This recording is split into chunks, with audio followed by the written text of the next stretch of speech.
அனைவருக்கும் வணக்கம். Welcome to டேஃப் ஐஏஎஸ் அகாடமி. இந்த கிளாஸ்ல என்ன பார்க்க போறோம்னா டெட் ரிலேட்டடா ஃபாஸ்டஸ்ட் ரிவிஷன் கிளாஸ் தான் பார்க்க போறோம். ஹிஸ்டரி ரிலேட்டடா ஸ்கூல் புக் வந்து ஃபாஸ்ட் ரிவிஷன் கிளாஸ் பார்க்க போறோம். நேற்றைய கிளாஸ்ல என்ன பார்த்தோம்னா 6th ஸ்டாண்டர்ட் பார்த்திருந்தோம். ஓகேங்களா? இன்றைக்கு என்ன பார்க்க போறோம்னா 7ஆம் வகுப்புல இருந்து 7ஆம் வகுப்பு பள்ளி புத்தகத்துல இருந்து ஃபாஸ்டா ரிவிஷன் பண்ணி முடிச்சிடலாம். ஓகேங்களா? ஹிஸ்டரி ரிலேட்டடா பார்க்க போறோம். வாங்க போலாம். இடைக்கால இந்திய வரலாற்றை பற்றி பார்க்குறோம். இடைக்கால இந்திய வரலாறு பொறுத்தளவுக்கு நம்ம என்னென்ன பார்ப்போம்னு பார்த்தீங்கன்னா அதுக்கான ஆதாரங்கள் தேவையில்லையா? என்னென்ன ஆதாரங்கள் காமனாக ஒரு வரலாறுக்கு ஆதாரம் என்னது தெரியும். இன்ஸ்கிரிப்ஷன்ஸ் ஆகட்டும், இன்ஸ்கிரிப்ஷன்ஸ், அப்புறம் ஸ்கல்ப்சர்ஸ், காப்பர் பிளேட்ஸ், இதெல்லாம் சொல்லக்கூடியது. ஓகேங்களா? அது என்னென்ன அப்படின்ட்டு ஓவரால் ஃபாஸ்ட்டாக பார்த்து முடிச்சிடலாம். இடைக்கால அரசாங்கம் ஸ்கூல் புக் வைஸாக தான் போய்கிட்டு இருக்கோம். நம்ம வந்து கண்டென்ட் வைஸாக போகாமல் ஸ்கூல் புக் வைஸாக போயிட்டு இருக்கோம். ஸ்கூல் புக்கில் என்ன இருக்கோ அதான் பார்க்க போகிறோம். முதலாம் ராஜேந்திரனுடைய திருவாலங்காட்டு செப்பேடு, அன்பில் செப்பேடு முக்கியமான செப்பேடாக கருதப்படுது.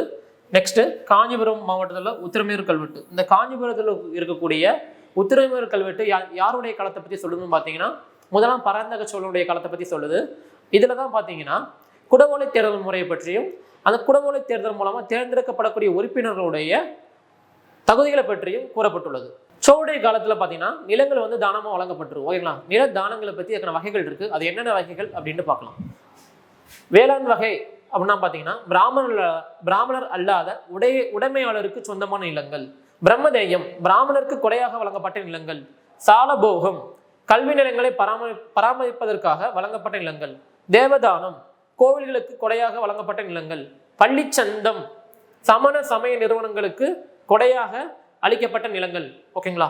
நெக்ஸ்ட் நினைவு சின்னங்கள் பார்க்கும்போது முக்கியமாக எந்தெந்த காணப்படும் பார்த்தீங்கன்னா கஜுராஹோ டெம்பிள் மத்திய பிரதேசம், ராஜஸ்தான்ல இருக்கிற தில்வாரா கோவில், ஒடிசாவில் இருக்கக்கூடிய கொனார்க் டெம்பிள், அதாவது கொனார்க் டெம்பிள் என்னன்னா சூரிய பகவான் டெம்பிள், தஞ்சாவூர்ல இருக்கிற பிரகதீஸ்வரர் ஆலயம், கங்கை கொண்ட சோழபுரம், தராசுரம் டெம்பிள்லாம் நான் இடைக்காலத்துக்கான சான்றாக கருதப்படுது. இடைக்காலம் பார்த்தீங்கன்னா அதாவது நம்ம வந்து இடைக்காலம் வந்து டெல்லி சுல்தானியத்தில் தான் ஸ்டார்ட் பண்ணுவோம். ஓகேங்களா? பட் ஆனால் நம்ம தென்னிந்திய வரலாறை பார்க்கும்போது என்னது நம்ம இதை சேர்த்து தான் பார்க்க வேண்டியதாக கருதப்படும். எதை கருதப்படும்னா சோழர்களை பற்றி பிற்கால சோழா, பிற்கால பாண்டியாவும், டெல்லி சுல்தானியம் இதெல்லாம் கலந்து தான் ஓவரால் பார்க்க பண்ணி இருக்கும் ஹிஸ்டரியில். ஓகேங்களா? நெக்ஸ்ட் ஹம்பியில் இருக்கிற வித்தாலா டெம்பிள், விருபாக்சா டெம்பிள் பார்த்தீங்கன்னா என்னது விஜயநகர அரசருடைய பங்களிப்பை குறிக்குது. விஜயநகர அரசர பங்களிப்பை வந்து விருபாக்சா டெம்பிள்லாம் குறிக்குது. அடுத்து டெல்லி சுல்தானியம் அவங்க தொடர்பான சான்றுகள் என்னன்னு பார்த்தோம்னா குவத்துல் இஸ்லாம் மசூதி, மோத்கி மசூதி, ஜம்மா மசூதி, பதேப்பூர் சிக்ரி, இது ஃபுல்லாமே எங்கே சார் இருக்குன்னா டெல்லியில் இருக்குது. ஓகேங்களா? அடுத்து சார்மினார் எங்கே இருக்குன்னா ஹைதராபாத்தில் இருக்குது. இதெல்லாம் இடைக்காலத்தை சேர்ந்த முக்கியமான மசூதிகள் ஆகும். குதுப்பினார், இல்துமிஸோட கல்லறை இதெல்லாம் வந்து முக்கியமான நினைவுச்சின்னமாக கருதப்படுது. நெக்ஸ்ட் முக்கியமான ஒன்று என்ன பார்த்தோம்னா என்னது அலைதர் வாசா, குதுப்பினாரை வந்து கட்டி அடிக்கல் நட்டியவர் யாரும் தெரியும். குத்புதீன் ஐபக் கட்டி முடித்தவர் யாரு? இல்துமிஸ். ஓகேங்களா? குதுப்பினாரை கட்டிய குத்புதீன் ஐபக் என்ன சொல்லுவோம்னா அடிமை வம்சத்தை சேர்ந்தவர். அவரை வந்து என்ன சொல்லுவோம்னா அடிமைன்னு சொல்லுவோம். ஓகேங்களா? ஸ்லேவ் அப்படின்னு சொல்லுவோம். இவரை வந்து இல்துமிஸ் என்ன சொல்லுவோம்னா அடிமைகளின் அடிமை, ஸ்லேவ் ஆஃப் ஸ்லேவ். ஏன் சொல்லுவோம் இல்துமிஸ் வந்து அடிமைகளின் அடிமைன்னு பார்த்தோம்னா குத்புதீன் ஐபக் கூட அடிமையாக இருந்த காரணத்தினால. நாணயங்களும் பார்த்தீங்கன்னா முக்கியமாக இருந்திருக்கும். அதில் முக்கியமாக பார்க்கும்போது முகமது கோரியோடைய வெளியிட்ட பெண் தெய்வம் நாணயம். ஓகேங்களா?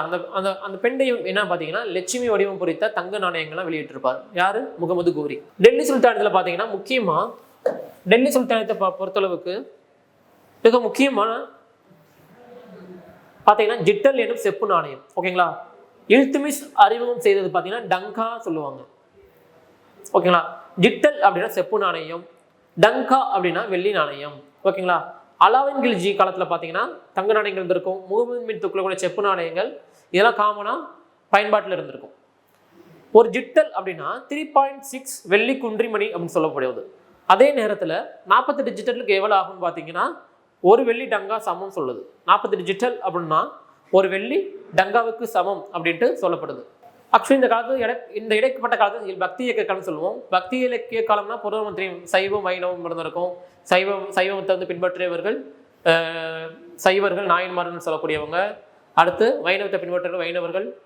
முக்கியமாக ஆழ்வார்னு சொல்லக்கூடியவங்க. இந்த காலத்தில் பார்த்தீங்கன்னா முக்கியமான நூல் பார்த்தீங்கன்னா கம்பராமாயணம், கம்பர் எழுதிய கம்பராமாயணம், சேக்கிழார் எழுதிய பெரிய புராணம், 12 ஆழ்வார்கள் இயற்றிய நாதமுனியால் தொகுக்கப்பட்ட 4000 திவ்ய பிரபந்தம், அப்பர், சம்பந்தர், சுந்தர் ஆகியால் இயற்றப்பட்ட நம்பியாண்டார் நம்பியால் தொகுக்கப்பட்ட தேவாரம், மாணிக்கவாசகரோட திருவாசகம், இந்த மாதிரி முக்கியமாக சமய இலக்கிய சான்றுகள் நமக்கு கிடைச்சிருக்கு.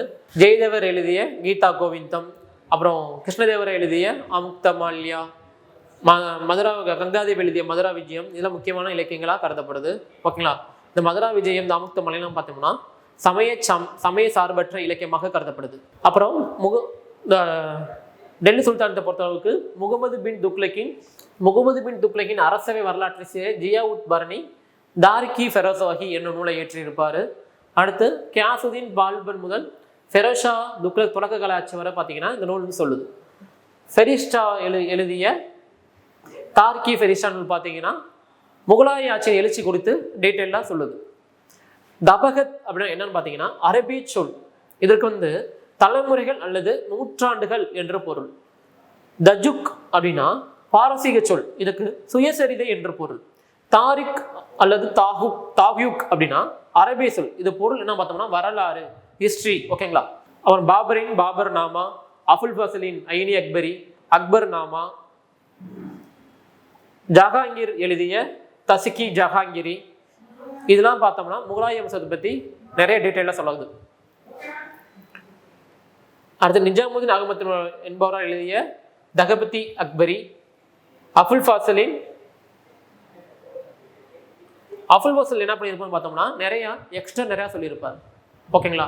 அபுல் ஃபசல் நிறைய எக்ஸ்ட்ரா சொல்லியிருப்பார். பட் ஆனால் இந்த நிஜாமுதீன் அகமது எழுதிய தகபதி அக்பரியில் உள்ளவர் சொல்லியிருப்பார். 13th century பார்த்தீங்கன்னா தமிழகத்தில் பாண்டிய அரசு வலிமை வாய்ந்த சக்தியாக இருந்திருக்கும். அந்த டைமில் பார்த்தீங்கன்னா வெனிஸ் நகரை சேர்ந்த மார்க்கோ போலோ என்ன பண்ணியிருப்பா இங்கே வந்திருப்பார். அவர் தமிழகத்தில் பார்த்தோம்னா காயல் பட்டியலம் சொல்கிறோம்ல, எனக்கு காயல் தூத்துக்குடி மாவட்டத்தில் இருக்குது. அது காயல் துறைமுகத்தில் அங்கே தங்கி இருந்திருப்பார். அது மட்டும் இல்லாமல் வெனிஸ் நாட்டை சேர்ந்த பயணியான மார்க்கோ போலோ என்ன பண்ணியிருப்பாங்க, காயல் துறைமுகத்துக்கு வந்திருப்பார். காயல் துறைமுகம் எங்கே இருந்திருக்குன்னு பார்க்கும்போது தூத்துக்குடியில் இருந்திருக்கு. ஓகேங்களா? இன்னைக்கு காயல் பட்டினம் கூட என்னது இருக்குங்களா, அதுவும் என்ன சீகூஸ்ட் ஏரியா தான். அதே பகுதியெல்லாம் பார்த்தீங்கன்னா அந்த காயல் துறைமுகத்தில் அரேபியாவிலிருந்தும் சீனாவிலிருந்து வந்த கப்பல்கள் நிரம்பி இருந்ததா மார்க்கோ போலோ கூறுறாரு. சீனாவிலிருந்து தாம் கப்பலில் வந்ததாய் மார்க்கோ போலோ நம்மிடம் கூறுறார். அதே சமயத்தில் அரேபியாவிலிருந்தும் பாரசீகத்திலிருந்தும் ஆயிரக்கணக்கில் என்ன வந்தோம்னா குதிரைகள் பார்த்தீங்கன்னா தென்னிந்தியாவில் கடல் வழியாக இறங்கியிருக்கு அப்படின்ட்டு சொல்றாங்க. அடுத்து கஜினி மாமுத்தோடைய ஒரு படையெடுப்பு அவருடன் இந்திய என்று அழைக்கப்படக்கூடிய அல்பெர்னி பார்த்தீங்கன்னா கஜினி மாமுது படையெடுப்பின் போது தான் இந்தியாவுக்கு தங்கியிருப்பார். அதே போல் நெக்ஸ்ட் பார்க்கும்போது அவரோட முக்கியமான படையெடுப்பு, கஜினி மாமுடைய முக்கியமான படையெடுப்பு சோம்நாத் கோவில் படையெடுப்பு. ஓகேங்களா? கஜினி 17 முறை வென்றாருன்னு சொல்லுவாங்க. அவர் ஒவ்வொரு முறையும் வென்றார். அவர் ஒவ்வொரு முறையும் என்ன பண்ணியிருப்பார், வெற்றி தான் கண்டிருப்பார். ஓகேங்களா? பட் ஆனால் நம்ம என்ன சொல்றது, இந்தியாவை வெல்லவே முடியல, இறுதியாக தான் வென்றாரு அப்படின்னு சொல்லுவோம். அப்படிலாம் இல்லை. அவர் இந்தியாவை நோக்கி படையெடுத்து வரும்போதெல்லாம் என்ன பண்ணியிருப்பாரு, பல கோவில்களை தாக்கிட்டு தான் வந்திருப்பார். நிறைய பொருட்களை சூறையாடி தான் போயிருப்பார். பல மக்களை கொலை பண்ணிட்டு தான் போயிருப்பார். ரத்த கலரி ஒரு ஆட்டம் ஆடிட்டு தான் ரிட்டர்ன் சென்றிருப்பார். அடுத்து அறிஞர்கள் நிறையா பார்க்கலாம். அப்போ அறிஞர்கள் யாரும் பார்த்தீங்கன்னா மொரக்கோ நாட்டை பயணியை சேர்ந்த இப்போ வெனிஸ் நாட்டை சேர்ந்த மார்க்கோ போலோ, அல்பெர்னி, அப்புறம் முக்கியமான ஒருத்தவர் யாருன்னு பார்த்தோம்னா வெனிஸ் நாட்டு பயணியான மார்க்கோ போலோ மாதிரியே பார்த்தோம்னா அரேபியாவில் பிறந்த மொரக்கோ நாட்டு அறிஞரான இபுன் பதுதா மொரக்கோவிலிருந்து புறப்பட்டு ஈஜிப்டை கடந்து என்ன பண்ணியிருப்பாரு, சென்ட்ரல் ஏஷியா வழியா இந்தியாவுக்கு வந்திருப்பாரு. அவருடைய பயண நூல் என்னன்னு பார்த்தோம்னா ரிக்லான்னு சொல்லுவாங்க. ஓகேங்களா? என்னது ரிக்லா அப்படின்னு சொல்லுவாங்க. இவர் நூல் படி பார்த்தீங்கன்னா எகிப்தில் தான் இவருடைய கூற்றின்படி எகிப்தில் தான் பார்த்தோம்னா அதிகமான வணிகம் நடைபெற்றதா கூறியிருப்பார். அதே சமயத்தில் இந்தியாவில் இருந்த சதிப்பழக்கம் பற்றி இவர் தன்னுடைய நூலில் சொல்லியிருப்பார். இவருடைய இபின் பதுதா நேரத்தில் பார்த்தீங்கன்னா நம்மளுடைய நாட்டிலையும் அதே சமயத்தில் இபின் பதுதா முக்கியமான சொல்லியிருப்பார். இபின் பதுதா தன் நூலில் பார்த்தோம்னா தௌலதாபாத் அழைக்கக்கூடிய அவுரங்காபாத்தையும் ரொம்ப மோசமான நகரமாக இருந்துச்சு அப்படின்னு சொல்லியிருப்பார். ஏன்னு பார்த்தோம்னா சுல்தானிய வம்சமான துக்ளக் வம்சத்தை சேர்ந்த முகமது பின் துக்ளக் என்ன பண்ணியிருப்பாருன்னா அவுரங்காபாத்துக்கு வந்திருப்பார். தன்னுடைய கேபிட்டல் எங்கே மாற்றிருப்பாரு. இதே நேரத்தில் தான் முகமது பின் துக்ளக் தன்னுடைய தலைநகரை டெல்லியிலிருந்து தேவகிரி தௌலதாபாத்துக்கு மாற்றிருப்பார். ஓகேங்களா? இபின் பதுதா தன்னுடைய நூலில் என்ன சொல்றாருன்னு பார்த்தோம்னா முகமது பின் துக்ளக் தன்னுடைய தலைநகரை டெல்லியிலிருந்து தௌலதாபாத் என்று சொல்லக்கூடிய தேவகிரி பகுதிக்கு மாற்றிருப்பாரு. அந்த சமயத்தில் டெல்லி ரொம்ப பாலைவனமாக இருந்துச்சுன்னு யார் சொல்லியிருப்பா, இபின் பதுதா தன்னுடைய நூலில் சொல்லியிருப்பாரு. விஜயநகர அரசுக்கு பார்த்தீங்கன்னா 1420 நிக்கலோ கோண்டின்னு சொல்லக்கூடிய விஜயநகர அரசை பற்றி நமக்கு சில வெளிநாட்டு பயணிகள் குறிப்புகள் கிடைக்கப்பட்டிருக்கு. 420 விஜயநகர அரசுக்கு வந்தவர் யாரு அப்படின்னு பார்த்தோம்னா இத்தாலிய பயணியான நிக்கலோ கோண்டி. 1443 சென்ட்ரல் ஏஷியாவான ஹீரட்ல இருந்து அப்துல் ரஷாக் பார்த்தோம்னா விஜயநகருக்கு வந்திருப்பாரு. போர்ச்சுகீசிய பயணியான டோமிகோ ஃபைன்ஸ் வந்து 1522 இந்தியாவுக்கு வந்திருப்பார். இது மூலம் பார்த்தோம்னா நம்ம என்ன தெரிஞ்சுக்கலாம் பார்த்தோம்னா, இதன் மூலமா நம்ம விஜயநகர அரசுடைய வரலாற்றுகளை தெரிஞ்சுக்கலாம். இதான் வட இந்திய அரசுகளாக வந்த டைம்ல பார்த்தீங்கன்னா இங்கே டெல்லியில தோமர்ஸ், இங்கே வடமேற்கு ராஜஸ்தான் சவுகானு, இங்கே கூர்ஜ பிரதிகராஸ், இங்கே சந்தலர்கள், இங்கிட்டு பரமார்கள், இங்கிட்டு பாலர்கள், சோழங்கிகள், ராஷ்டிரகூட்டாஸ், சோழர்கள், இவங்களாம் என்ன பண்ணியிருப்பாங்க, ரூல் பண்ண இதான் மேப்பு. நெக்ஸ்ட்டு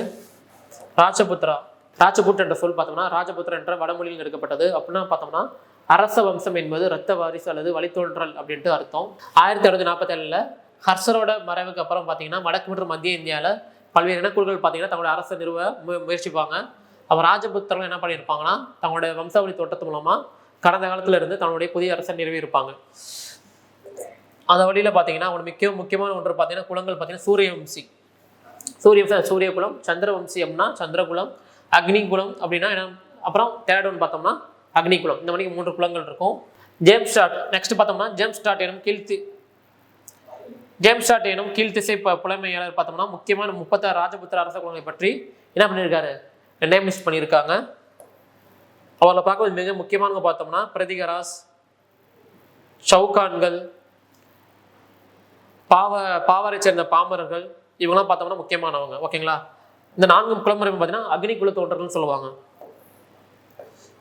4 முக்கிய குலமுறைகளை சார்ந்த ராஜபுத்திர ஒருவர் தான் யாரும் பார்த்தோம்னா பிரதிகராஸ் அல்லது கூர்ஜ பிரதிகராஸ். அதாவது கூர்ஜ ராஷ்டிரத்துல இருந்து அந்த ராஜஸ்தான் அப்புறம் குஜராத் பகுதியில் சேர்ந்ததுனால இது கூர்ஜ அரசவம்ச நிறுவனர் யாரும் பார்த்தோம்னா ஹரிச்சந்திரா. பிரதிகார அரசர் முதலாவது மற்றும் முக்கியமான அரசர் யாரும் பார்த்தோம்னா முதலாம் நாகப்பட்டர். ஓகேங்களா.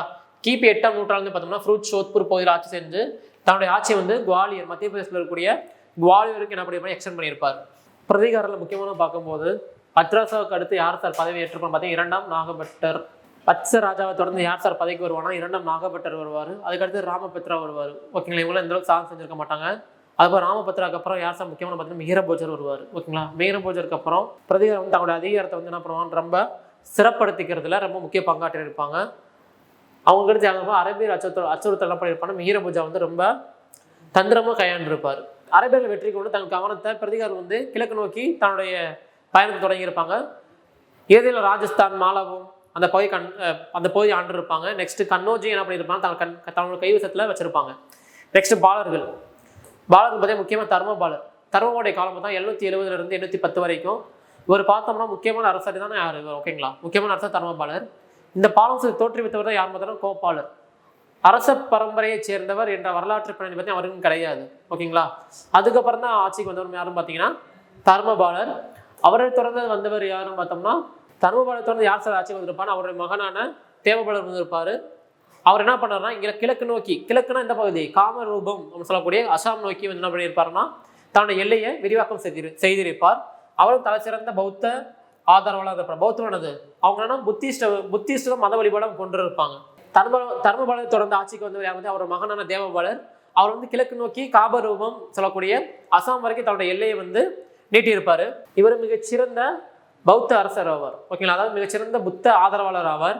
தர்மபாலர், தேவபாலர் ஆகிய ஆட்சி காலங்கள் வங்காள வரலாற்றின் சிறப்புமிக்க ஒளிரும் அத்தியாயங்கள் அப்படின்ட்டு RC மஜும்தார் சொல்லியிருப்பாங்க. தேவபாலருக்கு பின்னர் 5 அரசர்கள் வந்து அப்பகுதியை சிறப்பித்து சொல்ல இயலாத அளவிற்கு பார்த்தீங்கன்னா ஆட்சி செஞ்சிருப்பாங்க. அதுக்கப்புறம் தான் யார் வந்திருப்பாங்க, தேவபாலருக்கு அப்புறம் தான் யாரு மகிபாலர் முக்கியமானவர். முதலாம் மகிபாலருடைய காலம் பார்த்தோம்னா 980 1038. பால வம்சத்துடைய மிகப்பெரிய மிக திறமையான அரசர்னா யாரும் பார்த்தோம்னா இந்த மகிபாலர் தான். ஓகேங்களா. சரி, கூர்ச்சிப்படை வீழ்ச்சியானது மகிபாலருக்கு பார்த்தீங்கன்னா என்னது மிகப்பெரிய முக்கியத்துவம் கிடைச்சிருக்கும். அதை வந்து அதன் மூலமா தன்னுடைய எல்லை பகுதியை வந்து நிலையாட்சி செஞ்சிருப்பார். அப்புறம் தென்னிந்திய அரசரான முக்கியமான யாரு சோழருடைய அரசரான முதலாம் ராஜேந்திரன் பார்த்தீங்கன்னா என்னது வடக்கு வர வந்து படையெடுத்ததன் காரணமா வாரணாசிக்காக வட இந்தியாவுக்கு அப்புறம் வந்து தன்னோட எல்லையை வந்து விரிவுபடுத்தாமல் என்ன இருப்பார் மகிபாலர் அந்த எல்லையை மட்டுமே ஆண்டிருப்பார், வடபகுதியை மட்டுமே.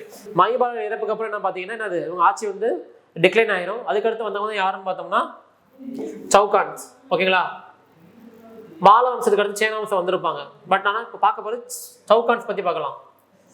சவுகான்ஸ் எங்கே சார் ரூல் பண்ணியிருப்பாங்கன்னா ராஜஸ்தானில் கிழக்கு பகுதியான சாகம்பரி நகரிலிருந்து சவுகானுடைய காலம் பார்த்தோம்னா 956 1192 வரைக்கும் என்ன பண்ணியிருப்பாங்க, ரூல் பண்ணியிருப்பாங்க. ராஜஸ்தானுடைய கிழக்கு பகுதியான சாகம்பரி நகரில் என்ன பண்ணியிருப்பாங்க, தலைநகரத்தை நிறுவி ரூல் பண்ணிக்கிட்டு இருந்திருப்பாங்க. ஓகேங்களா, இந்த அரசாங்கத்தை தோற்றுவித்தவர் யாருன்னு பார்த்தோம்னா சிம்மராஜ். இவர் பார்த்தீங்கன்னா அஜ்மீர் நகர் தோற்றுவித்தவர் யாருன்னு பார்த்தோம்னா இந்த சிம்மராஜ் தான். சவுகான்கள் பார்த்தீங்கன்னா பிரதிகாரர்களுக்கு கட்டுப்பட்டு குறுநில மன்னராக இருந்திருப்பாங்க. ஓகேங்களா, அரேபியன் படையெடுப்பின் போது பிரதிகாரர்களுக்கு வந்து என்ன பண்ணியிருப்பாங்கன்னா ஹெல்ப் பண்ணியிருப்பாங்க. சவுகான் வம்சாவளியின் கடைசி அரசர் யாருன்னு பார்த்தீங்கன்னா பிருத்திவிராஜ் சவுகான். அவர் தான் பார்த்தீங்கன்னா இந்த சவுகானின் மிக சிறந்த தலை சிறந்த அரசர் ஆவார். ஓகேங்களா, அவர் பார்த்தீங்கன்னா 1191 நடைபெற்ற முதல் தரையின் போர் என்ன பண்ணியிருப்பாருன்னா, பின்பு 1192 நடக்கக்கூடிய இரண்டாவது தரையின் போர்ல முகமது கோரியிடம் என்ன பண்ணியிருப்பாரு, தோற்று போயிருப்பார். கலை மற்றும் கட்டிடக்கலைக்கு ராஜபுத்திரர்களுடைய பங்களிப்பு பார்க்கும்போது ராஜபுத்திர அரசியல் பண்பாட்டு மையங்களாக இருந்திருக்கும். ஓவியங்கள், சிற்பங்கள் எல்லாம் முக்கியத்துவம் பெற்றிருக்கும். ஓகேங்களா, பிருத்திவிராஜ் சவுகான் பற்றி முக்கியமான கண்டென்ட். பிருத்திவிராஜ் சவுகானுடைய மறைவுக்கு பின்னர் சில நூற்றாண்டு கழிந்த பின்பும் சந்தபர்த்தே என்னும் கவிஞர் என்ன எழுதியிருப்பாருன்னு பார்த்தீங்கன்னா பிருத்திவிராஜ ராசம். என்னது பிருத்திவிராஜ ராசம் என்ன நூலை எழுதியிருப்பாரு. இந்த ராஜ்புட் பயன்படுத்திய ஓவியங்களுக்கு ஒரு பேர் பார்த்தீங்கன்னா ராஜஸ்தானி. என்னது ராஜஸ்தானி அப்படின்ற ஒரு பேர். ராஜஸ்தானி பாணியான ஓவியங்கள் பார்த்தீங்கன்னா எங்கே கிடைக்குது, பிகானீர், ஜோத்பூர், மேவார், ஜெய்சால்மர் ஆகிய பகுதிகளில் கிடைக்குது. கட்டடக்கலை கட்டுவதில் ராஜபுத்திரர் பார்த்தீங்கன்னா மிகச்சிறந்தவங்க. சித்தோர்கார், ரன்தம்பூர், கும்பல்கார் இதெல்லாமே என்னன்னா ராஜஸ்தான் தான் இருக்குது. மான்சு, குவாலியர், சந்தேரி, அசீர்கார் அது மத்திய பிரதேசத்தில் இருக்குது. இங்கெல்லாம் பார்த்தீங்கன்னா மிக முக்கியமான கோட்டைகள் வந்து அமைக்கப்பட்டிருக்கு. ராஜபுத்திரன் குடியிருப்பு கட்டடக்கலைக்கு எடுத்துக்காட்டாக விளங்குது பார்த்தீங்கன்னா குவாலியரில் இருக்கக்கூடிய மான்சிங் அரண்மனை, ஆம்பர் கோட்டை, உதய்பூர் ஏரி நடுவே அமைந்துள்ள அரண்மனை ஆகியெல்லாம் முக்கியமான எவிடன்ஸாக கருதப்படுது. ஜோத்பூரில் பார்த்தோம்னா மலை மேகையில் அரண்மனை அமைக்கப்பட்டிருக்கு. யாருமே வந்து என்ன பண்ண முடியாது, மலை மேல ஏரி வந்து எதுவும் தாக்க முடியாத அளவுக்கு அமைக்கப்பட்டிருக்கு. அடுத்து பந்தல்கண்டில் உள்ள கஜரோக வளாகத்தில் உள்ள 30 கோயில்கள் வந்து முக்கியமாக இருக்கு. சிகரங்கள் பார்த்தீங்கன்னா மிக டிஃப்ரெண்ட்டாக இருக்கு.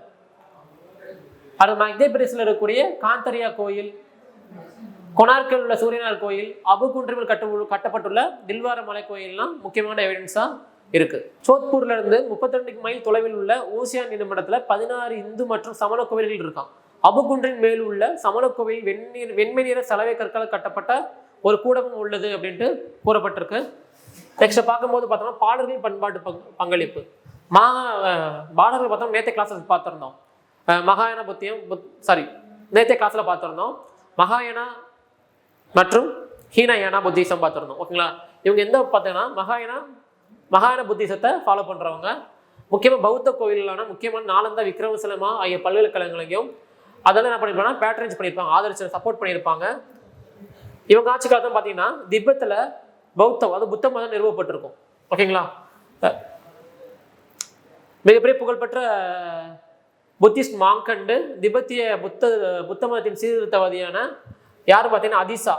அவர் பார்த்தீங்கன்னா விக்ரமசீல மடாலயம் இருக்கு இல்லையா, அதோட தலைவராக இருந்திருப்பார். எந்த பீரியட் பார்த்தோம்னா 981 1084 வரைக்கும்.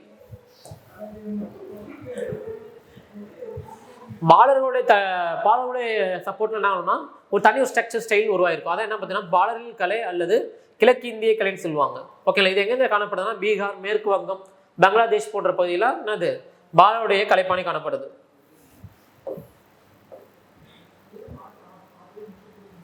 இந்த ரக்ஷாபந்தன் ராகி கட்டும் இல்லையா, இந்த ராகி கட்டும் பழக்கம் என்னது ரக்ஷாபந்தன் திருவிழா பார்த்தீங்கன்னா ராஜ்புத்தருடைய பாரம்பரிய ஒரு விழாவாக கருதப்படுது. இஸ்லாமிய சமய நம்பிக்கையாக இஸ்லாம் வந்து அரேபியாவில் தோன்றியிருக்கும். இதை தோற்றுவித்த யாருமே தான் இறை தூதர் முகமது நபிகள் நாயகம் அப்படின்னு அறியப்படுது. ஓகேங்களா, இஸ்லாமிய பின்பற்றுற முஸ்லீம் சொல்லுவோம், காமன் தெரிஞ்சதானே எல்லாமே. ஓகேங்களா, மதரீதியாக ஆளப்படுறதுனால முக்கியமாக இது என்ன சொல்லுவாங்கன்னா கலிஃபத் சொல்லுவாங்க. எங்கே பார்த்தா கலிஃபத் இதை தலைமையாக இருக்கும். கலிஃபா என்ற சொல்லுக்கு இறை தூதர் முகமது நபிகளின் பிரதிநிதி என்று பொருளாகும். உமையத்துகளும் அப்பாசித்துகளும் தொடக்ககால கலிஃபத்துக்கள் ஆகும். ஓகேங்களா, உமையத்துகளும் அப்பாசித்துகளும் தனித்தனியே தங்கள் படையெடுப்புகள் மூலமா இஸ்லாமிய கோட்பாடுகள் என்ன பண்ணியிருப்பாங்க பரப்பி தங்களுடைய ஆட்சியை என்ன பண்ணியிருப்பாங்கன்னா நிறைவேறியிருப்பாங்க. 8ஆம் நூற்றாண்டு பார்த்தீங்கன்னா சிந்து பகுதியிலிருந்து என்னது முஸ்லீம் படையெடுப்பு முதல் நடந்திருக்கும். இதுக்கு மேலே படிப்பறை யாரும் இருப்பா நம்மளுடைய இந்தியாவில் முஸ்லிம்களுடைய ஆட்சி நிறுவப்பட்டிருக்கும். 9ஆம் நூற்றாண்டில் பார்த்தீங்கன்னா அப்பாசித்துக்களுடைய கலிஃபாத்துக்களுடைய வீழ்ச்சியின் காரணம் என்னன்னு பார்த்தீங்கன்னா, அரேபியாவில் இராணுவ தளபதிகள் கலிஃபாவுடைய ஆட்சி வந்து என்ன பண்ணியிருப்பாங்கன்னா நீக்கிட்டு சுதந்திர சுல்தானா தன்னுடைய எல்லை விரிவுபடுத்தியிருப்பாங்க. அப்படி பார்க்கும்போது கஜினி தலைமையாக கொண்ட துருக்கி ஆளுநர் யார் பார்த்தீங்கன்னா அபிடிஜின்னு சொல்லுவோம். ஓகேங்களா, அவர் தான் வந்து முக்கியமானவர். இந்த சுதந்திர சுல்தான் அறிவிச்சவங்க முக்கியமான இந்த சுதந்திர சுல்தான்களை அறிவிக்கப்பட்டவங்கள முக்கியமான ஒருத்தர் யாருன்னு பார்த்தோம்னா கஜினியை தலைநராக கொண்டு துருக்கி ஆளுநரான அல்பிடஜின்னு சொல்லுவோம். ஓகேங்களா, அவருக்கு பின்னாடி ஆட்சி பொறுப்பற்றவர் அவருடைய மருமகன் யாருன்னு பார்த்தோம்னா சப்ஜடி. அவர் பார்த்தீங்கன்னா வடமேற்கு திசையுடைய இந்தியாவை கைப்பற்ற விருப்பார். ஆனால் அவர் விருப்பம் வந்து என்னது, அவர் மகனான கஜினி முகமது மூலமாக நிறைவேறி இருக்கும். ஓகேங்களா, கஜினி முகமது பார்த்தீங்கன்னா 997 இருந்து 1030 வரைக்கும் என்ன பண்ணியிருப்பாரு, இந்தியா மீது படையெடுத்து வந்திருப்பாரு. சொன்னோம் இல்லையா, கன்னோஜ், குஜராத், காஷ்மீர், நேபாளம், மால்வம், பந்தல்கண்ட் ஆகிய ஏனைய முக்கிய அரசுகள் வந்து என்ன பண்ணியிருக்கோம், அவர்கிட்ட தோற்று போயிருப்பாங்க. முக்கியமாக இந்த பகுதியெல்லாம் சாயி அரசு தான் அப்படிமா ரூல் பண்ணியிருப்பாங்க. சாயி அரசு பார்த்தோம்னா பஞ்சாப்ல இருந்து காபூல் வரைக்கும் என்ன பண்ணியிருப்பாங்க, ரூல் பண்ணியிருப்பாங்க. ஓகேங்களா, அது அரசர் யாருன்னு பார்த்தோம்னா சாயி அரசுடைய அரசர் யாருன்னு பார்த்தோம்னா ஜெயபாலர் 1001ஆம் ஆண்டு தோற்கடிக்கப்பட்டார். இந்த தோல்வி பெரிய அவமானம் கருதப்பட்டனால ஜெயபாலர் என்ன பண்ணிருப்பார், தானே என்ன பண்ணியிருப்பாரு, இறந்து போயிருப்பாரு. நெக்ஸ்ட் 1008ஆம் ஆண்டு பெஷவாருக்கு அருகே உள்ள வைகிந்த் இந்த இடத்துல என்ன பண்ணியிருப்பாரு, அவரு தோற்கடிக்கப்பட்டிருப்பார். ஓகேங்களா, யாருன்னு பார்த்தோம்னா ஜெயபாலருடைய மகனான ஆனந்தபாலர். 712ஆம் ஆண்டு உமையது அரசின் படைத்தளபதி முகமது பின் காசிம் யாரு, இந்தியாவுக்கு வருகிற முதல் பின் காசிம் பார்த்தோம்னா இந்தியாவின் முதல்ல படையெடுத்திருப்பாரு. சிந்துவின் அரசர் தாகிர் முகமது பின் காசிமால் தோற்கடிக்கப்பட்டு கொல்லப்பட்டிருப்பார். சிந்துவின் தலைநகர் அரூர் கைப்பற்றப்பட்டிருக்கும். காசிம் முல்தானையும் கைப்பற்றியிருப்பார். முல்தான் என்ன சொல்லுவோம்னா தங்க நகரம் சொல்லுவாங்க. முல்தான் என்ன சொல்லுவாங்க, தங்க நகரம் சொல்லுவாங்க. சிந்துவின் தலைநகர் அரூர் கைப்பற்றணும் என்னன்னு பார்த்தீங்கன்னா நிர்வாக குறைபாடு ஏற்பட்டிருக்கும் இல்லையா. அப்போ சிந்து பகுதி என்ன அப்படி இருப்பாருன்னா தன்னுடைய இலக்கில கொண்டு ரூல் பண்ண ஆரம்பிச்சிருப்பாரு. சிந்து பகுதி மக்களுக்கு பாதுகாக்கப்பட்ட மக்கள் அப்படின்ட்டு ஒரு அந்தஸ்தையும் கொடுத்திருப்பாரு. ஓகேங்களா, மாமூத் கஜினி 1911 பஞ்சாப் மேல படையெடுத்திருப்பாரு. நாகர்கோட், டெல்லிக்கு அருகே உள்ள தானேஸ்வர நகரங்கள்லாம் சூறையிடப்பட்டிருக்கும். 1011 கஜினி மாமூது புனித நகரமான மதுராவை கொள்ளையெடுத்திருப்பாரு. கன்னோஜ் பகுதியை என்ன பண்ணியிருப்பாருன்னா கைப்பற்றியிருப்பார். கன்னோஜ் அரசர் ஆட்சியை பார்த்தோம்னா என்ன பண்ணிருப்பாரு, கன்னோஜை விட்டு வெளியேறி உயிர் திறந்திருப்பாரு. கஜினி மாமூது பெரிய செல்வத்துடன் நாட்டை விட்டே திரும்பி போயிருப்பார், இந்தியா விட்டே. அப்புறம் 1024 கஜினி முகமது முல்தானிலிருந்து புறப்பட்டு ராஜபுத்திரத்துக்கு குறுக்கே படையெடுத்து வந்து சோழங்கி அரசரான முதலாம் பீமதேவர் என்ன பண்ணியிருப்பாருன்னா தோற்கடிச்சு அங்கில்வாட் நகரை சூறையாடி இருப்பார். ஓகேங்களா, இந்த மாதிரி எல்லாமே எப்படி இருக்கும், அவரோட படையெடுப்பு ஃபுல்லாமே இந்த மாதிரி மோசமானது இருக்கும். அதுக்கப்புறம் பார்த்தீங்கன்னா 1530 அவங்களோட கடைசி படையெடுப்பு என்ன பார்த்தோம்னா சோம்நாத் கோவில் படையெடுப்பு. பின்பு கடைசி இறுதி 1030 என்ன பண்ணிருப்பாரு, மாமூத் திறந்திருப்பாரு. கஜினியுடைய பேரரசு எந்தெந்த பகுதியில் இருக்கும் பார்த்தோம்னா பாரசீகம், ஆக்சஸ்க்கு அப்பால் உள்ள பகுதி, ஆப்கானிஸ்தான், பஞ்சாப் இந்த ரீஜன் இருக்கும். அடுத்து முகமது கோரி 1149 1206 கோர் பகுதியை சேர்ந்த முகமது கோரி கஜினிக்கு கப்பங்கட்டிய குறுநிலை தலைவராக இருந்திருப்பாரு. கஜினி மாமூத்தின் இறப்பிற்கு பின்னாடி சுதந்திரமாக இருப்பாரு. ஓகேங்களா, அதாவது கஜினி பேரரசு வீழ்ந்தது காரணமா இது தான் சூழ்நிலை சரியாக பயன்படுத்தி கொண்டு என்ன பண்ணிருப்பாரு, தன்னுடைய எல்லை கீழே கஜினியை கொண்டு வந்திருப்பாரு. கஜினி பகுதியில் தான் ஸ்ட்ராங் பண்ணிக்கிட்டு மாமூதை போல என்று இவர் இந்தியாவை கைப்பற்றி தனது பேரரசை விரிவாக்கம் செய்யணும் அப்படின்ட்டு முடிவு பண்ணியிருப்பார். ஓகேங்களா, கிபி 1175 முல்தானை கைப்பற்றியவர். அடுத்தடுத்த படையெடுப்புகளின் மூலம் ஒட்டுமொத்த முல்தானை கைப்பற்றிருப்பாரு. 1186 பஞ்சாபை தாக்கி என்ன பண்ணியிருப்பாரு, அதனை கைப்பற்றிருப்பார். சொன்னோம் இல்லையா, முதல் திறன் சொல்லியிருப்போம். முதல் திறன் போல பிருத்திவிராஜ் சவுகானுக்கும் முகமது கோரிக்கை நடந்திருக்கும். அதில் முதல் போரில் பிருத்திவிராஜ் சவுகான் வெற்றி பெறுவார். இரண்டாவது நடக்கக்கூடிய போரில், இரண்டாவது தரையின் போரில் 1192 நடக்கக்கூடிய போரில் முகமது கோரி வின் பண்ணி பிருத்திவிராஜ் சவுகான் என்ன பண்ணிருப்பாரு, தோற்கடிக்கப்பட்டிருப்பார். அஜ்மீரில் என்னன்னா இரண்டாவது தரையின் போருக்கு அப்புறம் அஜ்மீரில் முதல் இஸ்லாமிய பேரரசு நிறுவப்படும். 1206 முகமது கோரி என்ன இறந்து போயிருப்பார். ஓகேங்களா, அதுக்கப்புறம் அவரோட திறமை வாய்ந்த தளபதியான குத்புதீன் ஐபக் தான் என்ன பண்ணியிருப்பார்னா இந்த பகுதியில் தன்னுடைய எல்லைக்கு கீழே கொண்டு வந்துட்டு டெல்லி சுல்தானியத்தை தோற்றுவிப்பார். பிற்கால சோழரசு எதை முதன்மையாக கொண்டு ஆட்சி பண்ணியிருப்பாங்க பார்த்தோம்னா கங்கை கொண்ட சோழபுரத்தை தலைவராக கொண்டு ஆட்சி பண்ணியிருப்பாங்க. முதலாம் ராஜராஜன் பார்த்தீங்கன்னா அது சோழ பேரரசன மாபெரும் வல்லமை கொண்ட அரசன் சொல்லப்படுது. அவருடைய காலம் பார்த்தோன்னா 985 1014 வரை. அவர் காலத்தை அவர் மிகப்பெரிய புகழெல்லாம் என்ன பண்ணியிருப்பாருன்னா ஈற்றியிருப்பார். ஓகேங்களா, சோழ காலத்தில் நிலையாட்டி அவர் தான் மேலை கடற்கரை இலங்கை சோழர் ஆட்சியை என்ன பண்ணி விரிவடைச்சிருப்பார். புகழ்பெற்ற ராஜராஜேஸ்வரன் அழைக்கக்கூடிய பிரகதீஸ்வரர் ஆலயத்தை பிரகதீஸ்வரர் ஆலயம் அழைக்கக்கூடிய தஞ்சை பெருவுடையார் கோயிலில் என்ன பண்ணியிருப்பாருன்னா கட்டியவரும் இவரே. ஓகேங்களா, அதுக்கடுத்து அவருடைய பையனான முதலாம் ராஜேந்திரன் 1014 1044 வரைக்கும். ஓகேங்களா, இவரும் தந்தையை போல தன்னுடைய எல்லையை என்ன பண்ணியிருப்பாங்க, விரிவுபடுத்தியிருப்பாரு.